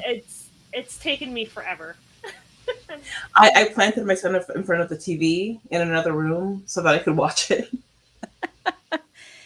Yeah, and I want to say, I think, though, the MVP of this season, performance-wise, is Anthony Starr. He is so damn incredible. Oh, absolutely, hands down. Best television villain one of the best we have ever had. He is so dang good. It's amazing. Just, for a character that I hate, I loathe so much. I am constantly just fascinated by him. And although I would really like for something from some kind of meteorite to come and smash him and just rid us of this problem, I also would be super sad because He's so ah, good. he's so good. I was messaging him So the other day, good. and his star is really phenomenal. And like, He's like, I think we can all agree that Jensen Ackles is in a class of his own, but Mhm. Anthony Starr is also. They just, oh, oh my gosh, in a show that has them and Carl Urban. Yeah, definitely. yeah, lots I of mean, great performances of that show, Yes. honestly. But yeah. I mean, I think his though is the tops. Honestly, I think he's the MVP of the whole season, and he has been for a while. He's so creepy. He just is, and he's so good at this role, which means he's probably really nice in real life. Oh gosh, I mean, like that dead-eyed smile. Yes, oh, or when Yes, he goes into that yes, it's so chilling. Like that's all he it has to really do, is. and like your blood stops. Like yes, Like, it's like he's not an actual superhero. He's not actually gonna come and get me, but I'm just a little terrified, and I breathe a little more slowly when he's around, just in case. it's like I hold my breath because it's like the people that are in the room with him, it's like if they say one wrong thing, he's just gonna snap them. And so it's like there's real tension when you watch his scenes. And I love yep, that. yep. It's incredible. And it still cracks me up that recently all these right wingers had a whole meltdown because I'm like, seriously, you have not been watching this show. I mean, come on. You obviously were not paying attention, folks. You really I thought mean, Really. Homelander wasn't the villain? I mean, it's plain as I mean, from day one, and I mean, like you're the villain if you the entirety of the last season yeah. should have been an indicator. Yeah. I mean, And even the first season, it's well, just the comments about why are they making it so political? Were you people not paying attention? been This is a political since the satire. It's a first episode. satire. That's what it is. Not only And that, but comics. It's from a Yes. comic, and comics are inherently political. Like a I'm lot of them are about people who were repressed in some way or another, or oppressed in some way or another, and this is like the only way that they could get their stories out. But Mhm. but you know, so have you not actually read Superman then? Like, I do you know not understand what I you're talking feel about? like what it really is I feel like a lot of hard right wingers do not understand satire. no, Like no. it's just a concept that is completely foreign to them, which is understandable when you only watch OAN and Fox News because Mhm. anyone else who watches it, like a judge literally said, no one who watches Tucker Carlson could possibly think that he is serious. But there are people who do. I think it's really just a way people on the far right's brains work. Yeah. And it would be sad if it wasn't so fucking infuriating because they're taking it feels like they're just taking over everything. Mhm. But yeah, I think they just do not understand satire. I think No, it's they just don't. something that they cannot possibly grasp. That's why there are so many like ate the onions and stuff where people see the onion and they think it's real and they respond to it as if it's real. Or they see the Daily Show, especially when it was with Jon Stewart, and they're like, "Oh, this is real." It's like, no, No. like I think it's just how their brains cannot process satire. Yeah. Yeah. Yeah. So yeah, but that was just I got deep. um Why you gotta but make it political, Meg? yeah. And on this podcast of all the places. Right? I was gonna say, I mean, we could like there's a whole intro. No, we're just talking about it. I'm kidding. We've never been No. political on this show. No. And to bring it around to my favorite pod. No. So for television for me, I am into the new season of Love Victor. It's really good. Go listen to our Love Victor, Love Simon podcast episode as well. But yeah, I think the show is better than the movie, and a lot of that I think is because with television you have more time to dive into these characters. But I like the characters more. I still love the movie too, but I think it's just really interesting, and I'll be curious to see how it ends. I have my own thoughts on one of the love interests that I expressed on our podcast episode, and it's about Benji. I'm not the biggest fan of Benji, so I'll be honest. Did but you yeah, read Love, Simon the book? no, I Simon didn't. versus the Homo sapien agenda? I It's a didn't. good one. But yeah, I know. Someday I will read that. I've mentioned it before on our Queer as Folk episode, but I really do like the new Queer as Folk. And one of the things I really, really appreciate about it is the amount of representation on this show. It's not just a bunch of white people it's not just a bunch of white gay men and then 2 white lesbians. It's a lot more diverse than that. And Queer as Folk will always be my all-time favorite show. But that's my biggest criticism always of that show. And I understand at that time it was amazing they were able to do that and open the doors for a lot of other things. But if you're going to do an updated version, you have to have more representation in this day and age, especially. So I do like that. But once again, a big warning, big trigger warning. If you don't want to be spoiled, mute your ears right now if you're watching live and wait for another like 10 seconds or skip ahead. But just a trigger on that the first episode, really close on, they do have like a pulse type shooting in Babylon that takes place in New Orleans. But a lot of it is after trauma and they don't focus on the shooter. So that was also a big blessing. But yeah, that's a really good one. And that is on Peacock, and I want to say, if you're worried that they're going to hold back because it's on Peacock, don't be worried. They do not hold back. They push the envelope even further, I think. I really love Peacock as a streaming service. I do too. I watch it all. Really appreciate it and think it's fantastic. Yeah, but I think, and I'll be honest, I'm one of those that you think you kind of associate it with NBC so much that I'm like, oh, they're not going to push the envelope with this, but they do big time. There's no, which is good. I mean, they show everything that just like from the original, or not the original, the American. There's version. assets. The British Wink. Yes, there are lots of assets. Wink. You don't have to watch the show. You can just check on YouTube for clips. Wink. Of the assets. Jensen Ackles will be a series regular next year. Oh my gosh. Aaron's like, I can't even compute that. Especially if he was on and then they brought Brian. Shut down. And then they brought Brian back and oh my, okay. Played by Jensen Ackles. No. No, played by Gail Harold. It has to be.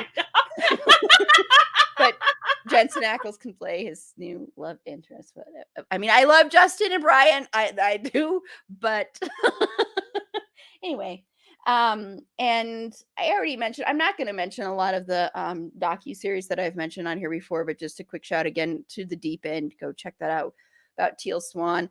The Keep Sweet documentary on Netflix about Warren Jeffs and the FDLS. And speaking of that, go check out Under the Banner of Heaven on Hulu. That's a really good series. That's really good. That was on my list too. Yeah, that's really good. But I want to give speaking, I want to say, about obsessions when when Meg had talked about that. So because of Lady Gaga, that's the strictest, that's the only reason that I'm watching this or that I did watch it. I rewatched American Horror Story season 5 Hotel because Lady Gaga is in that. And, it's funny because this is a season that I hated for a long time. I love this season now, and it's grown on me a lot. I still am not a big fan of Wes Bentley in his character in this season. He's really annoying. But this means I am down the TikTok rabbit hole again. I still can't find fanfic for Tristan and Liz. So Tristan and Liz are the only couple from American Horror Story universe that I ship because they're a healthy couple. They're not like other couples. They're healthy. And Liz Taylor is the best character that has ever been on American Horror Story. So if you know any fanfics, once again, I'm going to plead for those. Please send me some Tristan and Liz fanfics because I can't find them anywhere. But I have watched a lot of TikToks. You found some? No, I didn't find it. I just wanted to wait to talk because I forgot to do an honorable mention for something for a TV show. Not because I don't personally watch it, but I know it's been really, really popular in my house. And I also know it's a show that's been super review bombed. So if you want to watch it and give some good vibes, it's Miss Marvel on Disney Plus. It's been, because it's a Muslim family and lead, they have been really review bombed. And my husband and both my daughters absolutely adore it and love it. So, like, if you're listening and you're not sure, give it a chance. Don't let the lower reviews on it deter you, because it did get review bombed because of the family that is the center of it. So I didn't want to interrupt you or anything like that, but I forgot to mention that because I am really upset about what happened to it. Well, good to know. Thank you. But yeah, so I'm into that, and then we will be recording our. I haven't edited the one for 3 and 4 yet, but we will be recording our 5 and 6 American Horror Story Patreon bonus episodes later on. And we will be doing 4-letter word later on. We're probably going to move that schedule around because I do want Meg to be able to be on that one, so we'll move the schedule of recording that one. So I'll let you know about that ahead of time. Okay, well, let's move on to our final category. And we're going to try and go through this as fast as we can. Movies. So, Carla, what 3 movies are you into right now? All right. Well, first of all, The Valet, which I have made Meg watch already and half my family. It's actually a remake of a French movie, but it takes the trope of like a star is caught with somebody she shouldn't be with, and then tries to throw off the paparazzi by pretending to date somebody that she otherwise wouldn't be caught dead with. And really, it's not predictable. It doesn't fall into the same typical patterns that you would expect from that kind of story. It's hilarious and it's great, and it stars Eugenio Derbez, who is one of my favorite Mexican actors. It also stars Samara Weaving, and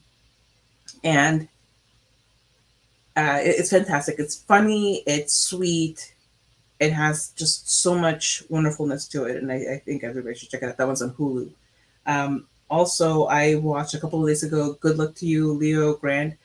And I just watched it on a whim. I mean, it stars Emma Thompson, so I was like, how bad can this be?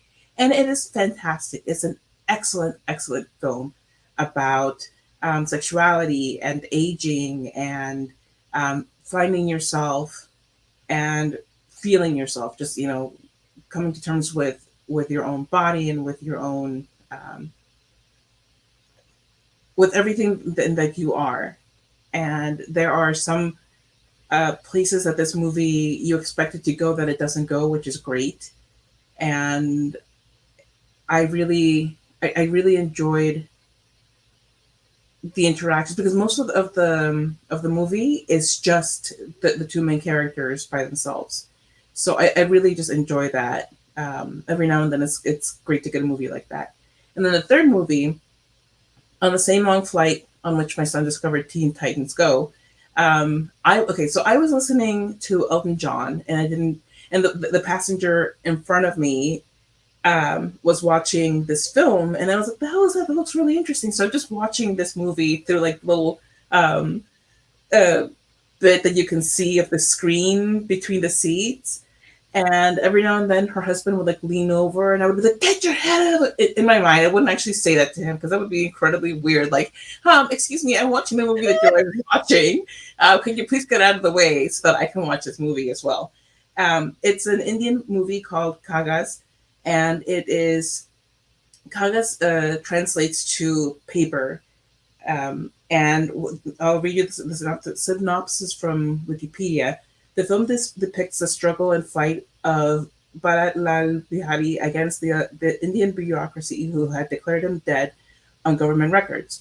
His fight with the government went on for 19 years. And the story is based on a real story of Santosh Murad Singh, because his relatives claimed that he was dead on paper so that they could get his property. And the movie I because it's a movie in a culture that I'm not familiar with. I went and read some reviews from like Indian people and watched a couple of reviews on YouTube from Film Companion and from Tired and Refused, Tired and Refused podcast, something like that. And they really were very enlightening. They were um, because they're more familiar with Bollywood and the the type of movies. They were more critical of it than I was. For me, oh, because I did eventually end up watching the movie myself. Just so you know, I didn't just watch it over this person's shoulder while listening to Elton John. That was like all I knew about it. I actually found the movie and watched She it. crawled into the lap of the people in front of her. Yes. Because like I could read the subtitles. Thankfully, she had the subtitles on, which is why I got hooked. Oh my And God. so I googled, okay, Indian movie about being dead on paper, and that's how I found it. But yeah, so I did eventually watch it. It's great. The acting is really good, particularly from the main actor. It has a couple of Bollywood songs in it, which I think are hella fun. But the thing is, like, this is a satire, so they were supposed to be kind of weirdly placing over the top, and whatever. Forget what the review said. I enjoy it. I gotta let that means I'm telling you that as a Mexican woman, I enjoyed watching Cagas. Which, by the way, that word it's almost exactly like another word in Spanish that means something bad, and so it pains me to say the title of this film. But this one is spelled Kaagaz. So I don't feel so bad.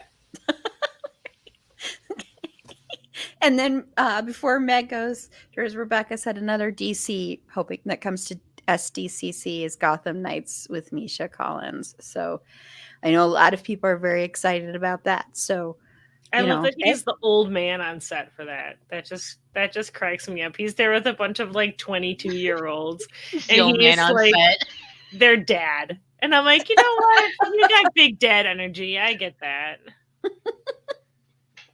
So, oh my God, my babysitter used to change my diapers when she was watching the show. When she was watching Supernatural. Oh my God. Right?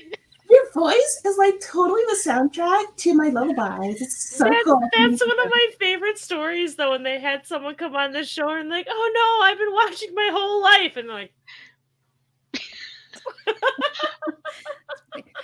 so Meg, what movies are you into right now? Okay, so it's been a while.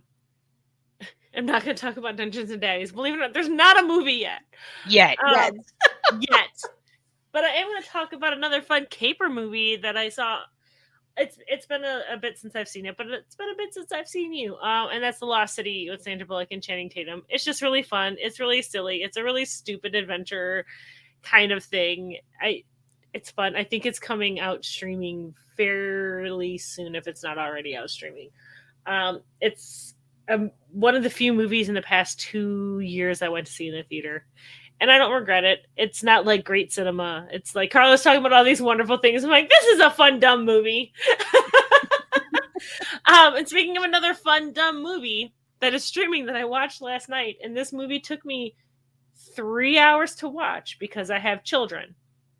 And it wasn't even that I couldn't watch it with them because it was a TV 14 and it wasn't anything like, I don't know why it was a 14 if I'm being honest.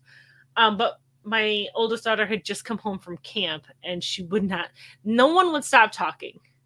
And it's the first time in over a month that I've tried to watch TV on like our main TV and not just like in a hole somewhere in my house where I can hide and be by myself. But it was fun and it was silly. If you like Hallmark movies, if you're sitting here and be like, oh, I just want to watch something silly and fluffy about people falling in love, it's called A Perfect Pairing. And it's with Victoria Justice. My whole life is such fluff these days. I'm so sorry, you guys. Like, we talked a lot about what's been going on in the world, and I have not been able to do a lot that's gives me too much anxiety or stress. I've been really looking for a lot of escapism. And I think that explains a lot of why I'm so into the Dungeons and Daddies podcast, because it's literally a whole nother world. But so Perfect Pairing is basically about this woman. She's like, she got divorced and she's like still, oops, I'm sorry, hit the mic. She's still like 25 or something like that. She's still young. She's got divorced. She just quits her job as like a winery marketing consultant. I can't necessarily remember what. And she flies to Australia because she's starting her own business. And she goes to this big Australian winery. And I'm like, wine, pretty people doing pretty things. What else do you need? Happy, like, it's silly. It's a happy ending. It's fun. It's goofy. And I love it. If you're looking for, like, I guess I feel like it's like chicken noodle soup kind of a movie. It's there for the comfort. It's really predictable. You know what's going to happen for each beat. That's why I kind of call it a Hallmark movie in that sense. It's fun and silly, and it's a nice way for most people to spend an hour and 45 minutes, but me, it was 3.5 hours. Where to is watch it? It's on Netflix, so it's a Netflix original, and yeah, it's pretty Australian people, gorgeous countryside, and that comfort kind of show. If you're looking for that movie. Yeah, I just sent a text to my mom just while we were talking because it's totally up her alley, and she's always asking me for recommendations. And 99% of the stuff I watch, she can't watch.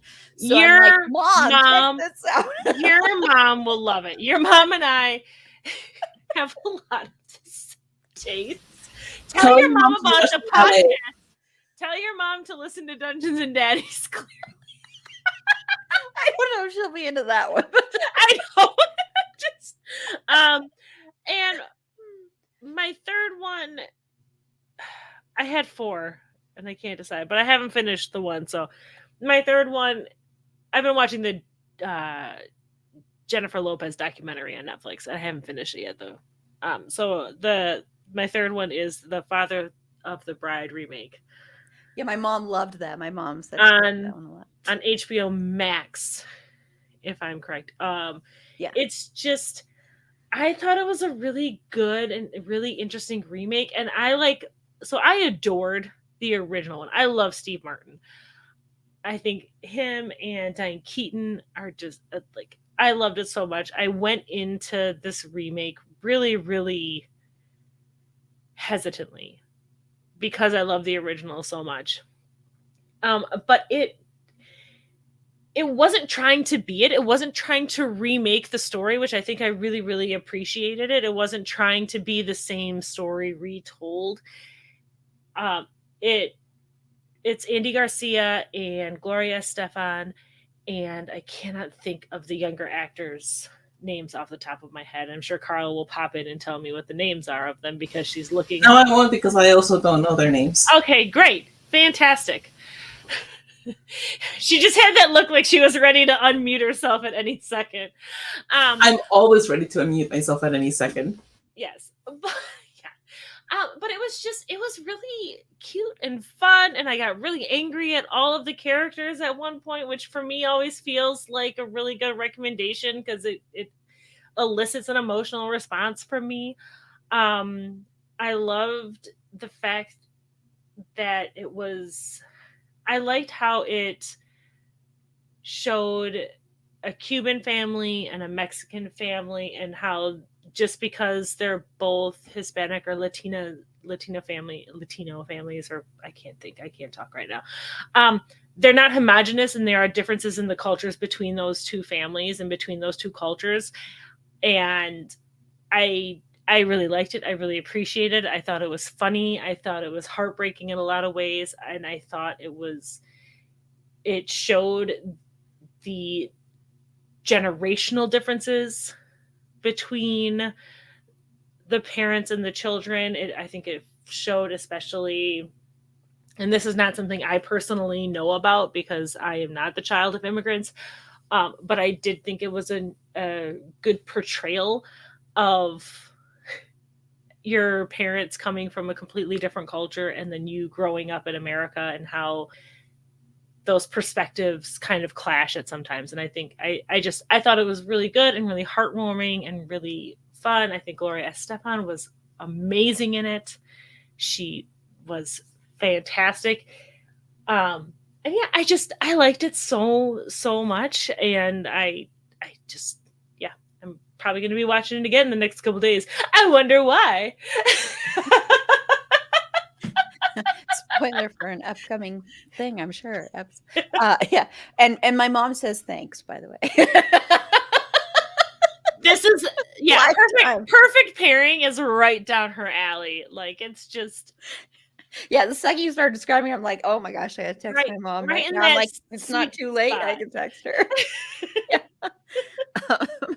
Have some wine with it. So Paula, what are you into right now? I'm going to be Movie-wise. really quick because I don't think I've even seen any movies recently. I think the last movie that I saw was The Unbearable Weight of Massive Talent that we went to see, That movie is which amazing. was fantastic, by the way. I think we talked about it before on a previous podcast, but if you haven't seen it, it's just good Nicolas Cage fun. Yes, and it's what helped lead to our 6 Degrees of Finn Whitrock, by the way. Oh. It really is. So yeah, There we go. because Finn's cousin is one of the writers of it, and he had an Instagram story saying go see this Oh, movie. that's right. Yeah. And then I had told Susie that in our Finn, my part of, I told my Finn crew that, and Susie's like, we should play 6 Degrees of Finn Whitrock. So that's how this all came about, by the way. It's because of that movie. And we still are gonna do Carla, just let you know, since you're the one who wants to do it. We are gonna do a live tweet of that at some point. So Paula, if you want to do that too, Sure. hopefully maybe next weekend. I don't know if people are available then. It couldn't be this weekend, so that's why we hadn't planned it. But we're gonna do that, and maybe even a live stream thing afterwards, depending on everybody's. That's only going to be a tweet and a live stream. It will not be an episode. So just so you know, Paula. So if you Sure. Yeah, I'm in. oh, that's the only one you're into. That's right. I noticed I wasn't invited. No, I'm just kidding. Well, you can go with me.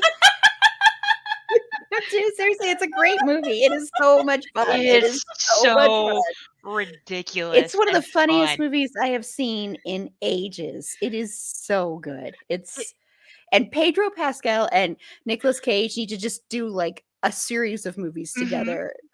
I mean, seriously, they have such great chemistry and they work so well together. They And really do. yeah, I want more movies with those two together. I mean, the best way I can describe this movie is whatever you expect of a Nicolas Cage movie, this is it and more.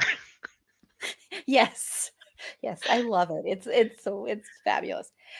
Well, what I'm into, and I did watch today. I want to second the Good Luck to You, Leo Grand, because that had been on my list of wanting to see, because I was like, because it got really rave reviews in the festival circuit, and then also seeing a movie that's sex positive for women that are not just 20 years old. And women that are over 30, over 40, over 50. I mean, that's pretty incredible. So, and I watched it today and I thought it was fantastic. So I echo that. I second that. I think it's amazing. If you're worried about like, oh, is this just going to be a lot of sex and a lot, there's very little sex in it. I will say that. So like, if you're worried about that, there's a lot of talk about sex, but I mean, so anyway, but I just wanted to throw that out there because I don't know if people would be worried about that. But I love how sex positive it is and how it treats sex workers and how it also treats women and women's bodies. And yeah, and both performances are incredible. So I'm going to second that. And a hard right turn here. There's a horror movie that when I first saw it, it had to really sink in whether or not I really liked this movie. And a lot of people love this movie. It's called X. And I'm just going to read the description. In 1979, a group of young filmmakers set out to make an adult film in rural Texas. But when their reclusive elderly hosts catch them in the act, the cast find themselves fighting for their lives. It's very reminiscent of Texas Chainsaw Massacre in a lot of ways. So I will put that out there because I know for me, when I watched Texas Chainsaw Massacre for the first time a few years ago, and I will never watch that movie again. It's not that I don't think it's well done and I love horror. It just was one of the most miserable viewing experiences. it's really not a fun movie to watch. And I'm not saying it wasn't made well, because it's really well done. That's why it's not a fun movie to watch. But this was really well done. And I want to say, seeing Brittany Snow, it was really incredible. She's really good in it. And there's of course they're making an X-rated movie, so there's a lot of sex in this, very graphic sex. But it's a very interesting film, and it's really well done, and the performances are really great. And the villain is a different kind of villain than we've seen. And it also, I think, talks a lot about puritanical society and religion, and the elderly, and how we treat the elderly as well. I think there's some messages there for that too. And then I will throw out, because I'm the only person, I think, one of the only people in the world that loves this movie. But when I saw that Hulu had Rock of Ages back, I love this flippin' movie so I love that much. movie too. Yay! I was like, I have to watch this. So Paula likes it. Do you like it too, Meg? No. Oh, jeez.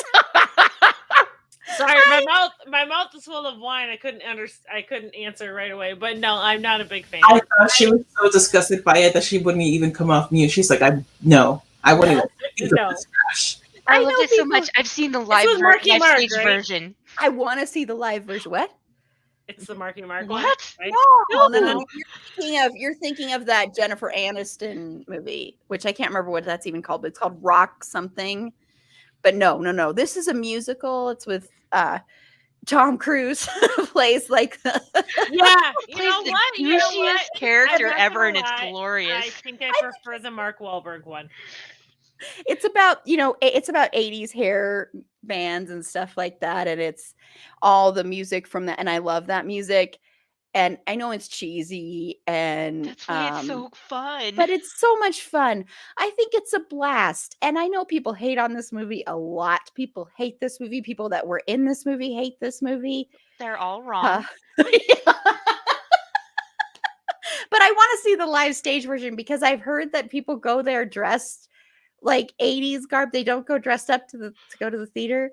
We did even more cheesy. We did the dinner theater version. Oh, It was great. It was great. Boulder man. Dinner Theater, we went and saw it. It was Oh, so when it fun. was, I remember that. Yeah, Mhm. I really want to see it live, because I don't care. I guess it's a guilty pleasure, but I love it. And I just think it's so ridiculous. And I mean, it's fantastic. And all the songs are just they're the worst, but they're the best. I love a movie that you can sing along with. Yes. Yes. So that's the last one that I'm into. So go show Rock of Love. Rock of Rock Ages. of Ages. Oh my God, Rock that of was Love is a totally different thing. I was into Rock of Love too. That is the Mark Walt. No, just kidding. I was so into that Rock of reality Love is show. the fanfic of Rock of Ages, if you're really feeling into it. Anyway, what was that Mark Wahlberg movie? Now I gotta Google it. God damn it.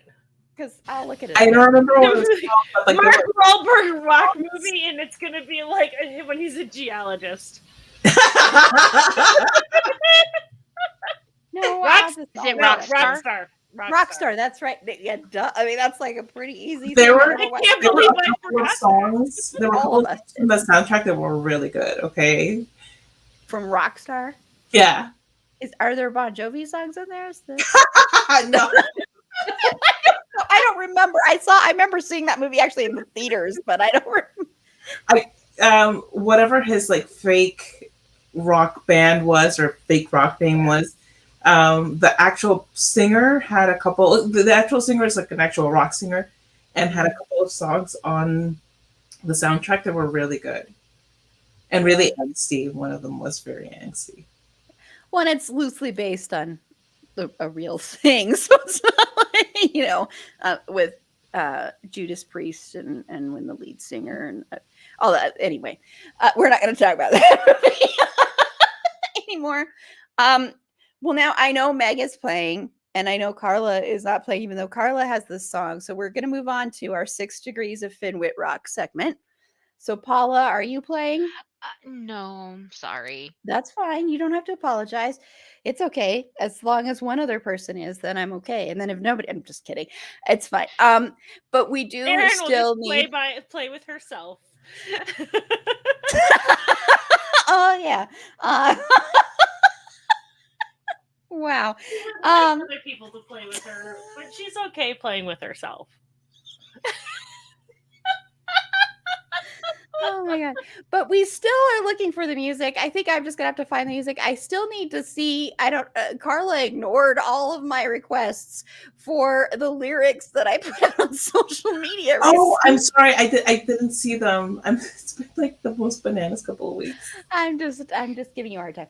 But I would love to. I'm gonna have to just find music. So because I would love to have music to it for our best of clip episode that will be out next week, because I'd love to have my intro song for 6 Degrees of Finn Whitrock.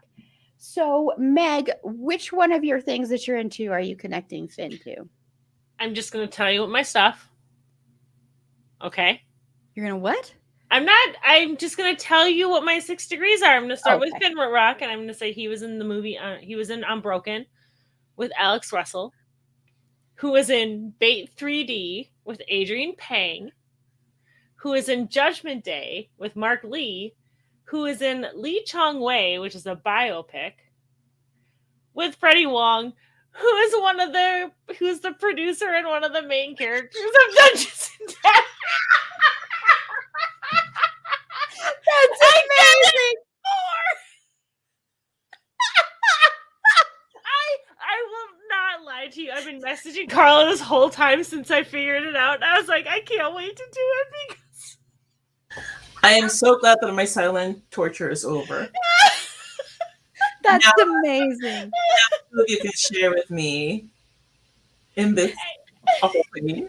No, it's amazing. It's fantastic. I don't know why you're so mean to me.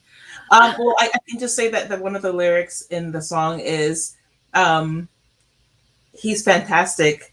Wait, I mean fantastic. He's fantastic. That's one of the lyrics. You're welcome. Carla's in hell Thank from you. both ends right here. That's amazing. That's And amazing. Rick on one end, Dungeons and Daddies on the other, and Carla's the nexus between the two of us, and she's just like, why is this my life? Yeah, I was very, very excited. Yeah, Freddie Wong was like a video gamer hero. Like he did Guitar Hero, like he toured around the world for it, and now he's on Dungeons and Daddies.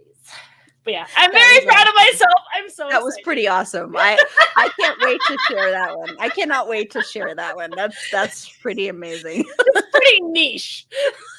That's why I love it, because it's not like a typical one. I really like that. And I think that's the first time Unbroken has been used as you've been used to. So yeah, so that was pretty. I still haven't watched that movie. You're welcome.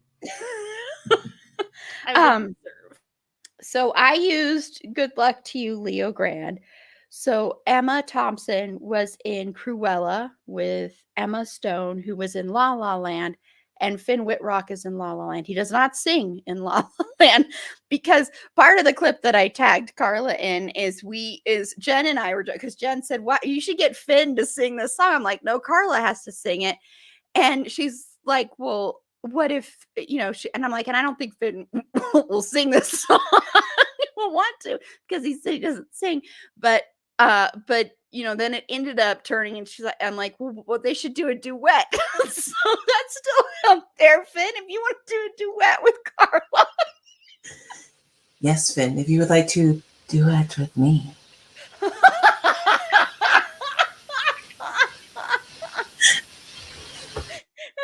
To celebrate you, let us know. Slide into our DMs or contact us. Let us know. And I'll give you just a little bit of time to come up with some music, because by the time this podcast episode drops, if you listen to this before Friday, let us know. Otherwise, I'm just going to have to go to royalty-free music and find something to set to these lyrics, because I would love to have this song soon out there for all the world to hear. But if you want to play the listener version have 6 Degrees of Fin. We're going to have a new one up by the time this podcast episode drops. But if you're watching the live stream, we do still have June's up there. We are, and like I said, you can listen to any of our Queer as Folk episodes and get the 6 Degrees of Fin. I was the only one who played during all of our Queer as Folk episodes, but you can get a bunch of connections there.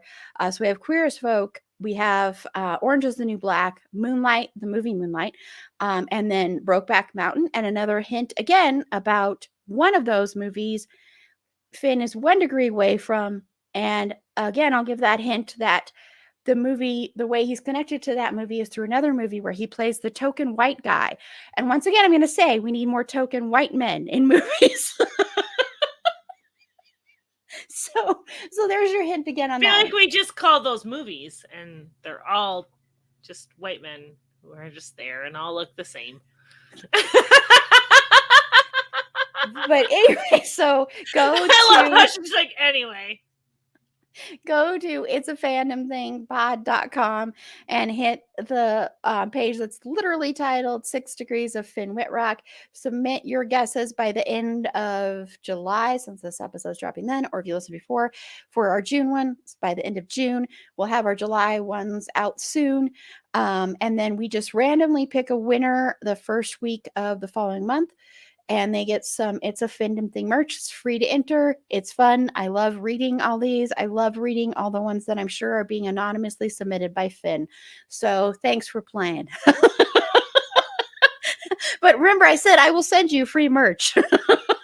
Just give us a P.O. box to send it to, and I will get on that. So we're going to close out, finally. Finally. Fuck me, I guess. I can make it really short. Hi, I'm Carla Temis. Find us. No. Peace out. Bye. Look, chase us. Chase we need the thrill of the chase. We need you to find it. We need you to kind of peek in on us and have us not sure if you really like us. Follow us and unfollow us. Let's play this little will they won't they take game. Whoa. Okay. Well, so Carla, where can they find your podcast and you? Well, Erin, they can find the podcast that Meg and I co-host together, the Bedwetter Behead Podcast, anywhere where you can find wonderful podcasts, and nowhere that you can find non-wonderful podcasts. You can also find our Twitter at Bedwetter Behead Pod. Our Instagram is at bed.wet.behead.pod. Other blue social media, if you like face places or whatever, just look for Bedwetter Behead Podcast.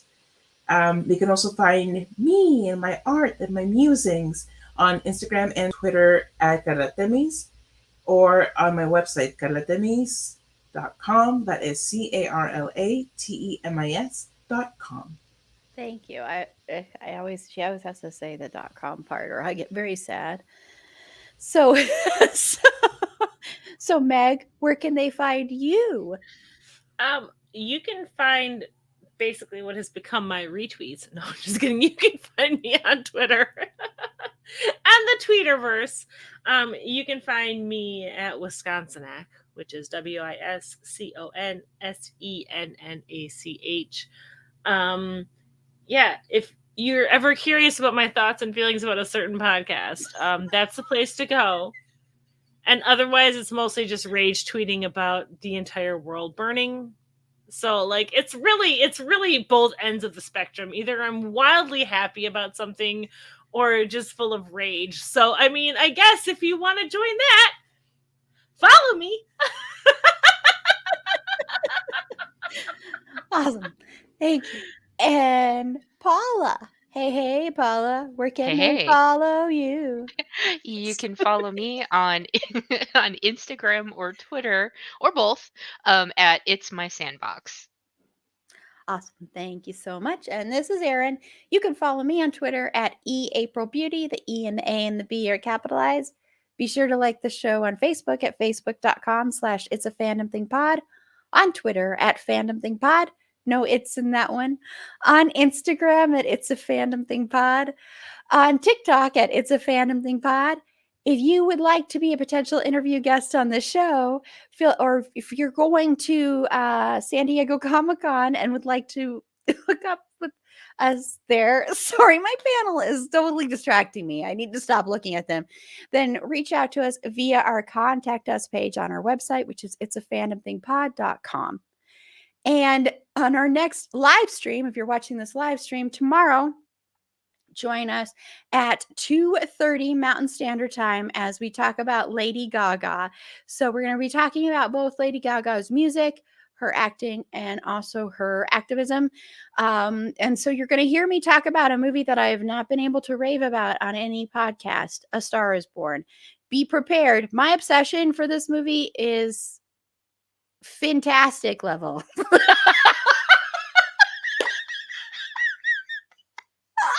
I had to say that. And You know Christian what? effing For Bale that, level. I'm throwing you in the dungeon And Christian effing with Bale. some daddies. So. I was just gonna ask. But no Okay. BDSM for you. So yes, so be prepared for that. But for the podcast listeners, our next episode, we have 2 next week. It's kind of an off week. We still have episodes releasing, but an off weekend that we're not recording anything new. So we're going to be releasing an interview with an author, Tony Roth, and then on Wednesday. And then on Friday, we're going to release a sort of best of episode. So it's going to be clips, some of our favorite moments from the past year.